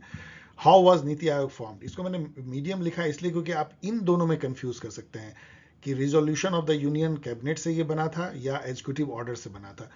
तो आप ये जान लीजिए कि प्लानिंग कमीशन, नीति आयोग दोनों ही ना तो किसी एक्ट से बना है और ना ही एक कॉन्स्टिट्यूशनल बॉडी है। तो जब ये दोनों ही नहीं होती है तो एक ही तरीके से बनती है। कैबिनेट जो होती है उसकी बैठक में रिजोल्यूशन पास होता है, उस रिजोल्यूशन से ऑफकोर्स एक एडमिनिस्ट्रेटिव ऑर्डर निकलती है, लेकिन बेसिकली इसका सही आंसर है कि resolution of the union cabinet. Which of the following was not a salient feature of National Food Security Act? ये बहुत डिफिकल्ट क्वेश्चन है क्योंकि आप ये सब तो आसान है कि प्रेग्नेंट वुमेन को मील मिलना चाहिए, एल्डेस्ट वुमेन जो है हाउस होल्ड की वो राशन कार्ड उनके नेम से इशू होगा, लेकिन इन दोनों में आप कंफ्यूज कर जाएंगे और आपको एक केवल निकालना है। तो ये जो है ना, ये सही है कि जो गर्भवती महिला है उसको न्यूट्रिशन के लिए, कि उसके बच्चे और जच्चे के लिए जो है उसको 6,000 रुपये जो है मिलते हैं, लेकिन आंगनवाड़ी में जाके मेडिकल चेकअप इसमें शामिल नहीं है। Difficult question. Philosophy of the constitution inspired and shape through the, ये क्वेश्चन थोड़ा डिफिकल्ट हो सकता है, ये मीडियम भी, क्योंकि ये ऑब्जेक्टिव रिजोल्यूशन जो पास हुआ, जिस दिन पास हुआ उसी दिन फिलॉसफी ऑफ कॉन्स्टिट्यूशन को जो है माना गया। तो वो 13 दिसंबर था, देख लीजिएगा, 13 दिसंबर 1946 को ये जवाहरलाल नेहरू ने ऑब्जेक्टिव रिजोल्यूशन रखा था, जो आत्मा है। बाद में वो प्रेम्बल में काफ़ी चीज़ें आ गई और उसको एक्सेप्ट किया गया था, इस रिजोल्यूशन को, या एक रिजोल्यूशन के थ्रू ऑब्जेक्टिव रिजोल्यूशन को एक्सेप्ट किया गया था 22 जनवरी 1947 को। ये दोनों डेट में कहता हूँ स्टूडेंट को याद कर लो, तो इसलिए ये सही हो जाता है। मतलब उस दिन जो है ऑब्जेक्टिव रिजोल्यूशन को एक्सेप्ट किया गया, जिससे कि हमारी कॉन्स्टिट्यूशन की philosophy inspired. As of now which one of the following statement concerning the three list union, state and concurrent is incorrect? ये बहुत अच्छा क्वेश्चन है क्योंकि इस पे इतनी कंफ्यूजन है। शुरू में देखिए क्या था, जब कॉन्स्टिट्यूशन बना था तो स्टेट लिस्ट में जो है वो कितने थे? स्टेट लिस्ट में 66 थे, सेंट्रल जो यूनियन कह लीजिए इसमें 97 थे और कनकरेंट में 47 थे। अब जो है इसमें से क्या हुआ, 42nd अमेंडमेंट से ये स्टेट लिस्ट से 5 निकाल के इसमें जोड़ दिया गया, तो ये हो गया 61 और ये हो गया 52 और इसमें 3 और कहीं से जुड़ गए बाद में या कभी भी, तो 100 हो गए। तो अभी देखिए इसमें स्टेट लिस्ट तो 61 सही है, लेकिन ये गलत है, इसलिए ये आपको मिल गया। कंकरेंट लिस्ट में अब 52 है, ओरिजिनली कंकरेंट लिस्ट में 47 था। ये अच्छा है कि क्वेश्चन आपको बहुत इंफॉर्मेशन दे। अब ये क्वेश्चन जो है इंडिया का जो लिंग्विस्टिक बेसिस पे जो स्टेट फॉर्मेशन हुए हैं, एक लंबा सिलसिला आंध्र प्रदेश से शुरू होती है, पंजाब पे जाके खत्म होती है। लैंग्वेज के आधार पे स्टेट को बांटा गया या नए स्टेट क्रिएट किए गए या रीऑर्गेनाइज किए गए। पहला स्टेट जो था जो लैंग्वेज बेस पे आंध्र प्रदेश था और लास्ट पंजाब और हरियाणा का था, तो ये भी है, और महाराष्ट्र गुजरात भी उसके बेसिस पे अलग किया गया था। लेकिन मध्य प्रदेश और नागालैंड ये सब लैंग्वेज के बेसिस पे नहीं बने हैं, बहुत सारे स्टेट नहीं बने। इवन जैसे तेलंगाना कोई लैंग्वेज के बेसिस पे नहीं बना है, वो रीजनल, एक तरह का रीजनल एस्पिरेशंस कह लीजिए वो था। इसी तरह झारखंड, छत्तीसगढ़, उत्तराखंड भी रीजनल एस्पिरेशंस पे बना था। लेकिन ये 3 स्टेट यहाँ पे लैंग्वेज के बेसिस पे बने हैं जो आपको पूछा जा रहा है। Which of the following statement correct regarding composition of Constituent Assembly? इसमें ये कहता है कि मतलब बाकी तो बहुत ही ऑब्वियस है कि ये सब सही होंगे, क्योंकि ये सब बिना जाने हुए आप सही कर सकते हैं। क्यों? आप यहाँ आइए, यह आपको कहता है कि चारों स्टेटमेंट भी सही हो सकता है या एक अधिक से अधिक गलत होगा, तो आपको ये सब तो गलत लगेगा ही नहीं। जैसे each princely state was to be allotted seat in proportion to the population, कौन कहेगा नहीं? ये सब स्टैंडर्ड जनरल सेंटेंस है जो कि जनरली सही होते हैं। लेकिन मुझे थोड़ा सा कंफ्यूजन हुआ था कि प्रोपोर्शनल रिप्रेजेंटेशन था क्या, लेकिन यस, प्रोपोर्शनल रिप्रेजेंटेशन ज्यादा सही लगता है, इसलिए ABCD इसमें सही है। कॉमन सेंस से आप इसको क्रैक कर सकते हैं। Which of the following information are exempted from RTI act? ये चैलेंज करने लायक क्वेश्चन है, मैंने इसको पूरा पढ़ा। सेक्शन 8 RTI एक्ट का जो है उसमें है कौन कौन से प्रावधान है जो एग्जम्प्टेड है। उसमें मुझे कहीं ये नहीं मिला कि information that would enhance financial accessibility of government department, इसको क्यों नहीं दिया जाए? ये पूरा लैंग्वेज ही गलत है। तो और इसका सही आंसर है कि ये सभी जो है एग्जम्प्टेड है, तो बिल्कुल ये चैलेंज करें। इसके अलावा judicial record pertaining to appointment, ये तो अभी पब्लिक किया जा रहा है, तो इसको क्यों सेक्रेट रखा जाएगा? तो ये बिल्कुल चैलेंज, ये रॉन्ग मुझे लग रहा है, इसको चैलेंज कीजिए। Who among the following are included in the GST Council? ये भी कॉमन सेंस सवाल है। आपको पता है जीएसटी काउंसिल सबसे बड़ी एक संस्था होती है जो जीएसटी रेट को डिसाइड, सारे पॉलिसी जीएसटी करती है, और फाइनेंस मिनिस्टर उसको हेड करते हैं। यदि फाइनेंस मिनिस्टर हेड करते हैं तो प्राइम मिनिस्टर क्यों रहेंगे? तो बी को आप निकाल दीजिए, प्राइम मिनिस्टर नहीं होते उसमें। तो बी इसमें भी है, बी इसमें भी है, तो चलिए 50-50 गेम आपने खेल लिया। अब यहां देखिए, finance secretary of the government of India, नहीं, इसमें कोई ऑफिसर नहीं होता है। इसमें सारे जो हैं यूनियन फाइनेंस मिनिस्टर होते हैं और स्टेट के फाइनेंस मिनिस्टर होते हैं, जो यहाँ पे लिखा गया है। तो इसलिए ई जो है उसको निकाल दीजिए। तो ई निकल गया, तो बस एक ही बचा, और फिर आपको आगे देखने की जरूरत नहीं, आप देख सकते हैं बाकी कौन कौन है। अब यहाँ पूछा जा रहा है कि कौन सा इसमें से ई गवर्नेंस प्रोजेक्ट या मतलब प्रोजेक्ट या प्रोजेक्ट्स नहीं है। तो ई गवर्नेंस के कई सारे इंडिया में प्रोजेक्ट हैं। इवन यदि आप देखेंगे, जैसे अब जो पासपोर्ट सेवा अभी जो है वो भी ई गवर्नेंस की है। इस तरीके से जैसे जीवन प्रमाण जो है ई गवर्नेंस की है, जहाँ पे रिटायर्ड लोग जो गवर्नमेंट के पेंशनर हैं वो ऑनलाइन अपनी जो है लाइफ सर्टिफिकेट दे सकते हैं। प्रगति भी जो है वो ई गवर्नेंस है, जहाँ पे कि ऑनलाइन मॉनिटरिंग होती है जितने गवर्नमेंट ऑफ इंडिया के स्कीम प्रोजेक्ट हैं। और दर्पण भी है, दर्पण के बारे में पढ़ लीजिएगा, लेकिन सागर नहीं है। तो ये थोड़ा डिफिकल्ट हो सकता है, लेकिन जो ई गवर्नेंस प्रोजेक्ट बहुत ही इंपॉर्टेंट होते हैं तो उसके बारे में हमें जानकारी रखनी चाहिए। यहाँ पे आइए, मंडल कमीशन के बारे में दो स्टेटमेंट है। Mandal commission report was a scheme for affirmative action, जिसको कि पॉजिटिव डिस्क्रिमिनेशन या कोटा सिस्टम भी कह सकते हैं, for socially under privilege section of the society. ये बिल्कुल सही है, कॉमन स्टेटमेंट है। अब यहाँ पे थोड़ा एक डेट का मामला है कि Mandal commission report was submitted to government of India in 1979, लेकिन एक्चुअल में 1980 में सबमिट हुआ था। वन ऑफ द साइट से मैं कह रहा हूँ, और आप इसको वेरीफाई कर सकते हैं। ये कंस्टिट्यूट हुई थी 1979 में। करीब 24 महीने इन्होंने जो है लिया इसको अपने काम को ख़त्म करने में। तो ये थोड़ा डिफिकल्ट है कि इतना डेट लोग याद रखें, क्योंकि लोग याद रखते हैं कि 1979-80 में दिया गया। ये भी ध्यान दीजिए कि ये 10 साल तक जो है बिल्कुल शांत पड़ा रहा। एक तरह से इसको कोल्ड स्टोरेज में रखा गया इंदिरा गांधी के शासन में, राजीव गांधी के शासन में। लेकिन जब वीपी सिंह आए तो उन्होंने 1990 में जाके 10 साल बाद इसको एक तरह से कोल्ड स्टोरेज से निकाला और इसको लागू कर दिया। ऑफ कोर्स वो एक इतिहास है क्यों लागू किया और फिर क्या हुआ।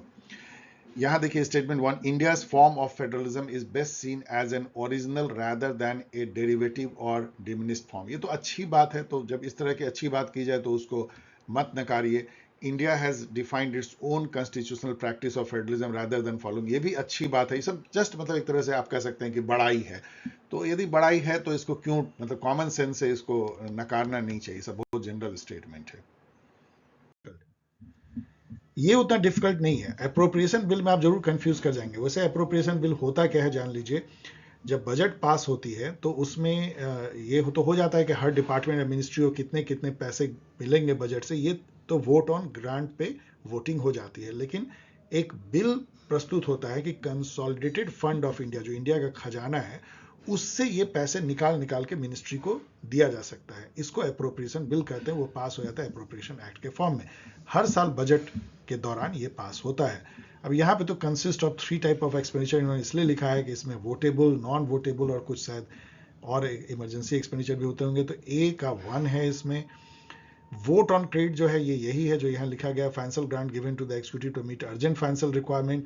चार्ज एक्सपेंडिचर वो है जिसको कि वोट पार्लियामेंट में नहीं होती है, वोट ऑन ग्रांट नहीं होता है, जैसे कि जजेस के सैलरी, प्रेसिडेंट, गवर्नर, इन सब के। एंड वोट ऑन अकाउंट जो है एक ग्रांट इन एडवांस है। यदि बजट पास नहीं हो पा रही है या नई सरकार आ रही है तो 2 महीने के लिए जो है कुछ अलाउ कर दिया जाता है वोट ऑन अकाउंट से कि सरकार चल सके। तो ये सभी मैच्ड ऑलरेडी हैं। तो ए का 1, बी का 2, सी का 3 ऐसे। ये बहुत डिफिकल्ट है क्योंकि ये इंडेक्स कौन मिनिस्ट्री निकालता है। ये शिफ्ट 1 में भी आपने देखा था कि शिफ्ट 1 में आपने देखा होगा स्वच्छता सर्वेक्षण जो है वो हुपा कराती है ministry of housing and urban affair. तो बी का 4 और बी के 4 से ये हो जाता है क्रैक। लेकिन बाकी देख लीजिएगा, गुड गवर्नेंस इंडेक्स भी हम लोगों ने शिफ्ट 1 में देखा था कि वो डार पीजी करती है, मतलब ministry of personal and grievance and pension. तो ए का 2, तो चेक कर, मतलब और बाकी मिला लीजिएगा। लेकिन ये सब बहुत डिफिकल्ट है जानना, आप ये सब क्वेश्चन को छोड़ भी सकते हैं। What is correct order in which the following terms are enshrined in the preamble of the constitution? ये तो मैंने कितनी बार कहा है कि इसको याद कर लीजिए. पहले जस्टिस है, फिर liberty, equality and then fraternity है. अब ये क्वेश्चन तो मैं देखने भी नहीं जा रहा हूं, मतलब इस टाइप के क्वेश्चन एग्जाम में भी आएंगे. इन सब का कौन ईयर याद रखता है? इसका सही आंसर ये है, आप नेट पे जाकर के इसके ईयर को देख लीजिए. याद करना है तो कर लीजिए. ये भी क्वेश्चन इतना डिफिकल्ट है. मैंने बताया आपको कि सेकंड एआरसी ने 15 रिपोर्ट दिए हैं. मैंने अगले स्लाइड में डाल दिया, एक बार फिर से याद कर लीजिए. अब उसमें कौन पहले आया है, कौन बाद में आया है, ये कहते हैं इनका सही क्रम ये है. यदि आप इन 15 को देखें तो सबसे पहले क्राइसिस है, फिर ethics, public order, local governance, ऐसा है. ठीक है, लेकिन ये कैसे आप याद कर सकते हैं? हाँ, इसमें ये याद कर सकते हैं कि फर्स्ट रिपोर्ट ही राइट टू इन्फॉर्मेशन है, चौथा रिपोर्ट इथिक्स है. तो कुछ कुछ थोड़ा बहुत इसको देख लीजिए, एक दो बार देख लीजिए. कई जगह पूछा जा रहा है और यूजीसी नेट तो इसका फेवरेट यूजीसी नेट के लिए है. 89 नंबर देखिए, arrange the following acts that promote transparency in governance and chronological order. इसमें भी आप टिप्स यूज कर सकते हैं. देखिए यहाँ पे आपको पता है कि लोकपाल एक्ट तो 2013 में आई है और राइट टू इंफॉर्मेशन एक्ट 2005 में आई, ये हम लोग को पता है. तो इसका मतलब कि पहले डी है और फिर ए है. यदि ए डी होगा तो हम काट देंगे. तो यहाँ पे देखिए ए डी है, कट गया. डी ए है तो सही है, डी ए है तो सही है, डी ए सही है. तो एक तो आपने इसे भगा दिया. अब यहाँ पे आपको पता है कि ये 2003 में आई है, सेंट्रल विजिलेंस एक्ट. इसका मतलब क्या है कि ई पहले होगा, डी बाद में होगा. तो यदि डी ई हो तो हटा देंगे. तो ई डी है तो ठीक है, ई डी है, यहाँ पे डी ई है, इसको हटा दीजिए. यहाँ पे ये ठीक है, तो दो को हमने भगा दिया. तो इस टाइप से जो है आप इसको कर सकते हैं. एक बात और आपको याद रखना चाहिए कि prevention of corruption act common sense से समझिए कि ये तो कंट्री बनी होगी तभी आ गई होगी, इन सब से पहले आई होगी. तो सी से शुरू होता हुआ होगा. अब सी से शुरू होता हुआ केवल हमको एक ही बच गया है इन दो वैलिड में से, वो ये है. तो इस तरीके से आप कॉमन सेंस से गेस कर. अब आइए फाइनली देखें कि इससे क्या लेसन ले सकते हैं. पहला तो ये है कि इससे बहुत क्वेश्चन आते हैं. जस्ट लाइक ये आईआर है, 19 से 26 क्वेश्चन. और पिछले दो बार आपने देखा कि 26 और 25, मतलब मार्च में जो एग्जाम हुए हैं उसमें 25-26 है, मतलब एक चौथाई क्वेश्चन जो है वो इंडियन पॉलिटी कॉन्स्टिट्यूशन से होते हैं. तो huge huge number of. In fact यदि आप डब्ल्यूपीटी, इंडियन पॉलिटी और इंटरनेशनल रिलेशन, इन तीनों को साध लें, मतलब उसको थोड़ा अच्छा कर लें, तो आप आराम से जो है नेट क्रैक कर सकते हैं. और इसके जो क्वेश्चन लेकिन थोड़े टफ जैसे आते हैं. क्यों आते हैं? क्योंकि इसमें बहुत ज़्यादा डेट रटना है, बहुत सारे स्कीम्स रटने हैं, बहुत सारे पॉलिटिकल पार्टी का कब फॉर्मेशन हुआ. तो रूट लर्निंग के चलते जो है ये डिफिकल्ट हो जाता है. और इसका थोड़ा सिलेबस भी वास्ट है, क्योंकि आपको इसमें पूरे कॉन्स्टिट्यूशन से कहीं से भी पूछा जा सकता है. गवर्नमेंट ऑफ इंडिया के कोई स्कीम, किसी मिनिस्ट्री का क्या है, political party, election system and all, ये सब गवर्नेंस इशू भी पूछा जा सकता है. तो डिफिकल्ट हो जाता है. 70% इसमें आप ले आते हैं तो अच्छा माना जाएगा स्कोर. और लेकिन सिलेबस के अनुसार पढ़िए. जैसे आरटीआई उसमें लिखा हुआ है, तो आरटीआई से रिलेटेड जो अमेंडमेंट हैं, जो एक्ट अभी हुए हैं. एक बात और ध्यान दीजिएगा कि जो रिसेंट जो कोर्ट केसेज होते हैं उसका क्या इंडियन पॉलिटी पे असर पड़ता है, या रिसेंट जो कमीशंस बैठे हैं उनका क्या असर पड़ता है. रिसेंट जो गवर्नेंस में इशू हो रहे हैं, लाइक मान लीजिए अभी ट्रिपल टेस्ट जो है वो ओबीसीज को रिजर्वेशन देने का लोकल सेल्फ गवर्नमेंट में है, ये काफ़ी इसका हल्ला मचा हुआ है. ऐसे यूनिफॉर्म सिविल कोड का बहुत हल्ला मचा हुआ है. New pension scheme versus old pension scheme, इसका हल्ला जो है काफ़ी है. ये सब चीज़ें जो जी रोहनी कमीशन का कुछ साल पहले, एक दो साल पहले काफ़ी इस पर न्यूज़ था कि वो एससीबीसी को जो कैटेगराइजेशन है, कास्ट सेंसस पे काफ़ी जोर है. तो ये सब मैं आपको इंडिकेट कर रहा हूं कि इस टाइप की जो गवर्नेंस के इश्यूज चर्चा में रहते हैं उसको जरूर देख लीजिएगा और उसको स्टैटिक से लिंक कर लीजिएगा. तो रूट लर्निंग जो है रिक्वायर्ड है, और सिलेबस के अनुसार पढ़िए. मतलब बिल्कुल सिलेबस से हट के मत पढ़िए, उसी के इर्द गिर्द सारे क्वेश्चन पूछे जाते हैं. और रटने की तो बहुत आपको जरूरत है. कॉन्स्टिट्यूशन को मैं हमेशा कहता हूँ उसकी पीडीएफ डाउनलोड कर लीजिए नेट से, और उसके आर्टिकल्स को एक बार तो पूरा पढ़ लीजिए. मतलब शुरू में अच्छी बात क्या है कॉन्स्टिट्यूशन के पीडीएफ में, कि पूरे जो करीब 390 या जो आर्टिकल हैं वो सब एक ही साथ एक जगह पे एक एक लाइन में दिए हुए हैं. उसको एक तरीके से ब्राउज कर लीजिए. उसमें से 50 कम से कम आपको जो है याद रखने पड़ेंगे कि कौन आर्टिकल किससे है. यहां तक कि इस टाइप के आर्टिकल लाइक 329 जो है वो कोर्ट को बार किया जाता है इलेक्शन मैटर में नहीं आने के लिए. या आपको 144 जो है जितने भी civil and other judicial authority हैं वो सुप्रीम कोर्ट को या कोर्ट को हेल्प करेंगे जस्टिस को मीट करने में। इस टाइप की जो बातें हैं ये आपको याद रखनी पड़ेगी, इस टाइप के ऑड आर्टिकल भी, तो उसको याद कर लीजिए। क्रोनोलॉजी जो है, जो इवेंट हुए हैं, गवर्नेंस के इवेंट या स्टेट के क्रिएशन के इवेंट, मूवमेंट जितनी भी हुई हैं वो किससे हुई हैं, कब हुई हैं, कॉन्स्टिट्यूशनल डेवलपमेंट कब हुआ है, स्टेट क्रिएशन कब हुआ है, मूवमेंट तो मैं दूसरी बार लिख रहा हूँ, पॉलिटिकल पार्टीज कब फॉर्म हुए हैं, उन्होंने कैसा परफॉर्म किया है, ये सब आपको रखना पड़ेगा, उसके खास करके क्रोनोलॉजी भी और उससे रिलेटेड फैक्ट्स भी। गवर्नमेंट स्कीम को जरूर देख लीजिए, कौन मिनिस्ट्री किस स्कीम को हैंडल करती है, उसके क्या थोड़े बहुत फीचर्स है वो भी देखिए। इंडियन इलेक्शंस भी, कि कौन प्रिजाइडिंग ऑफिसर होता है, पोलिंग ऑफिसर होता है, रिटर्निंग ऑफिसर होता है, state election commission versus ECI के बीच में क्या है, पंचायती राज का इलेक्शन कैसे होता है, म्यूनिसिपैलिटी पंचायती, वो कैसे डिफरेंट है जनरल इलेक्शन से, कौन से इसमें इलेक्ट्रोल सिस्टम यूज किया जाता है, पीटीपी या प्रोपोर्शनल रिप्रेजेंटेशन, राज्यसभा का इलेक्शन कैसे होता है, प्रेसिडेंट का इलेक्शन कैसे होता है, इलेक्ट्रोल वैल्यू ऑफ वोट कैसे निकाले जाते हैं प्रेसिडेंट वाइस प्रेसिडेंट वोट के इलेक्शन में, ये सब चीजें आपको जानना चाहिए। सोशल मूवमेंट जितना भी है, चिपको, एपिको, आरक मूवमेंट से लेकर के जितना भी नर्मदा बचाओ आंदोलन, जो भी मूवमेंट, अभी भी जो मूवमेंट हो रहे हैं, किसान आंदोलन और ये सब वो जानना चाहिए। गवर्नेंस इशू, ई गवर्नेंस के इशू है, या डिफरेंट जो स्कीम्स नए ला रहे हैं वो भी गवर्नेंस के अंदर आते हैं। गवर्नेंस के जो चैलेंजेज हैं, फेडरलिज्म का चैलेंज है, ये सब आपको जानना चाहिए। यदि हम देखें सोर्स, तो मैं हमेशा कहता हूं बहुत थोड़े से सोर्स रखिए, very less number of source. जितना कम सोर्स रखेंगे और जितनी बार पढ़ेंगे वो सबसे अच्छा है। और इसका उल्टा है जो नहीं करना चाहिए कि ढेर सारे सोर्सेस से पढ़िए और कम बार रिवाइज कीजिए, तो आपको बहुत नुकसान होगा। तो मैं यहाँ पे केवल 3 ही सोर्स बोल रहा हूँ। यूजीसी नेट की जो गाइड इंस्टा मोजो पे है, इसका लिंक भी दिया गया है डिस्क्रिप्शन में, आपके लिए बेस्ट रिसोर्स है। और जो best 1000 MCQ for UGC net जो है, मतलब इससे अच्छा उस लेवल का क्वेश्चन आपको नहीं मिलेगा। ऑफ कोर्स आप उससे अच्छा खुद बना सकते हैं, लेकिन ऐसे आपको नहीं मिलेगा। और 1000 MCQ को जरूर कई बार देख जाइए। और जो PYQA वीडियो है, पास्ट ईयर क्वेश्चन एनालिसिस, जो ये भी वीडियो उसी श्रेणी का, इसको तो जबरदस्त देखिए। कई स्टूडेंट तो मेरे, वो जो मैंने 26 साइकिल की जो की है उसको ही देख के वो कंप्लीट कर गए हैं। और अब तो देखिए इसके साथ ही मैंने आपको एक तरीके समझिए कंप्लीट, आज तक जब से ये न्यू पैटर्न पे 2011 से हुआ है, तब से सारे क्वेश्चन आपके सामने हैं, वो भी थीम वाइज है। इससे बेहतर रिसोर्स क्या हो सकता है बार बार डीप डाइव करने के लिए और देखने के लिए। तो बस इतने को ही घुमा फिरा के आप देखिए, आप 1 महीने में भी अच्छी तैयारी कर सकते हैं यदि आपने ठीक से पढ़ा हुआ है। And thanks. यदि आपको ये वीडियो पसंद आई हो तो इसको जरूर लाइक करें, सब्सक्राइब करें, कमेंट करें, शेयर भी करें। और इस तरीके से आप मुझसे जो है जुड़ सकते हैं। और फिर से मैं याद दिला रहा हूं कि यूजीसी नेट गाइड आप यहां से प्राप्त कर सकते हैं, ये क्लिकेबल आपको डिस्क्रिप्शन में मिलेगी। और बेस्ट 1000 MCQ आप अमेजन पे किंडल वर्जन है, अब तो आप लोग उसको गेट यूज टू हो गए हैं क्योंकि स्टूडेंट उसको लाइक कर रहे हैं। तो आप भी देखिए कि क्या ब्यूटी है वहां पे, आप उसको इवन हिंदी में भी पढ़ सकते हैं, मैं बार बार कहता हूं। और कई चीजें आप कर सकते हैं, कॉपी पेस्ट कर सकते हैं, इवन उसकी प्रिंट आउट भी ली जा सकती है। अब यहां पे मैं एक बार फिर से डिस्क्लेमर दे रहा हूं कि इस वीडियो में बहुत सारे स्लाइड जो है पहले से रिकॉर्डेड है, डिफरेंट मैंने इसको कंपाइल किया है। तो यदि उसमें कुछ ऐसी बातें मैंने कही होंगी जो कि इस बीच में चेंज हो गई हो, तो इस बात का आप ध्यान रखिएगा।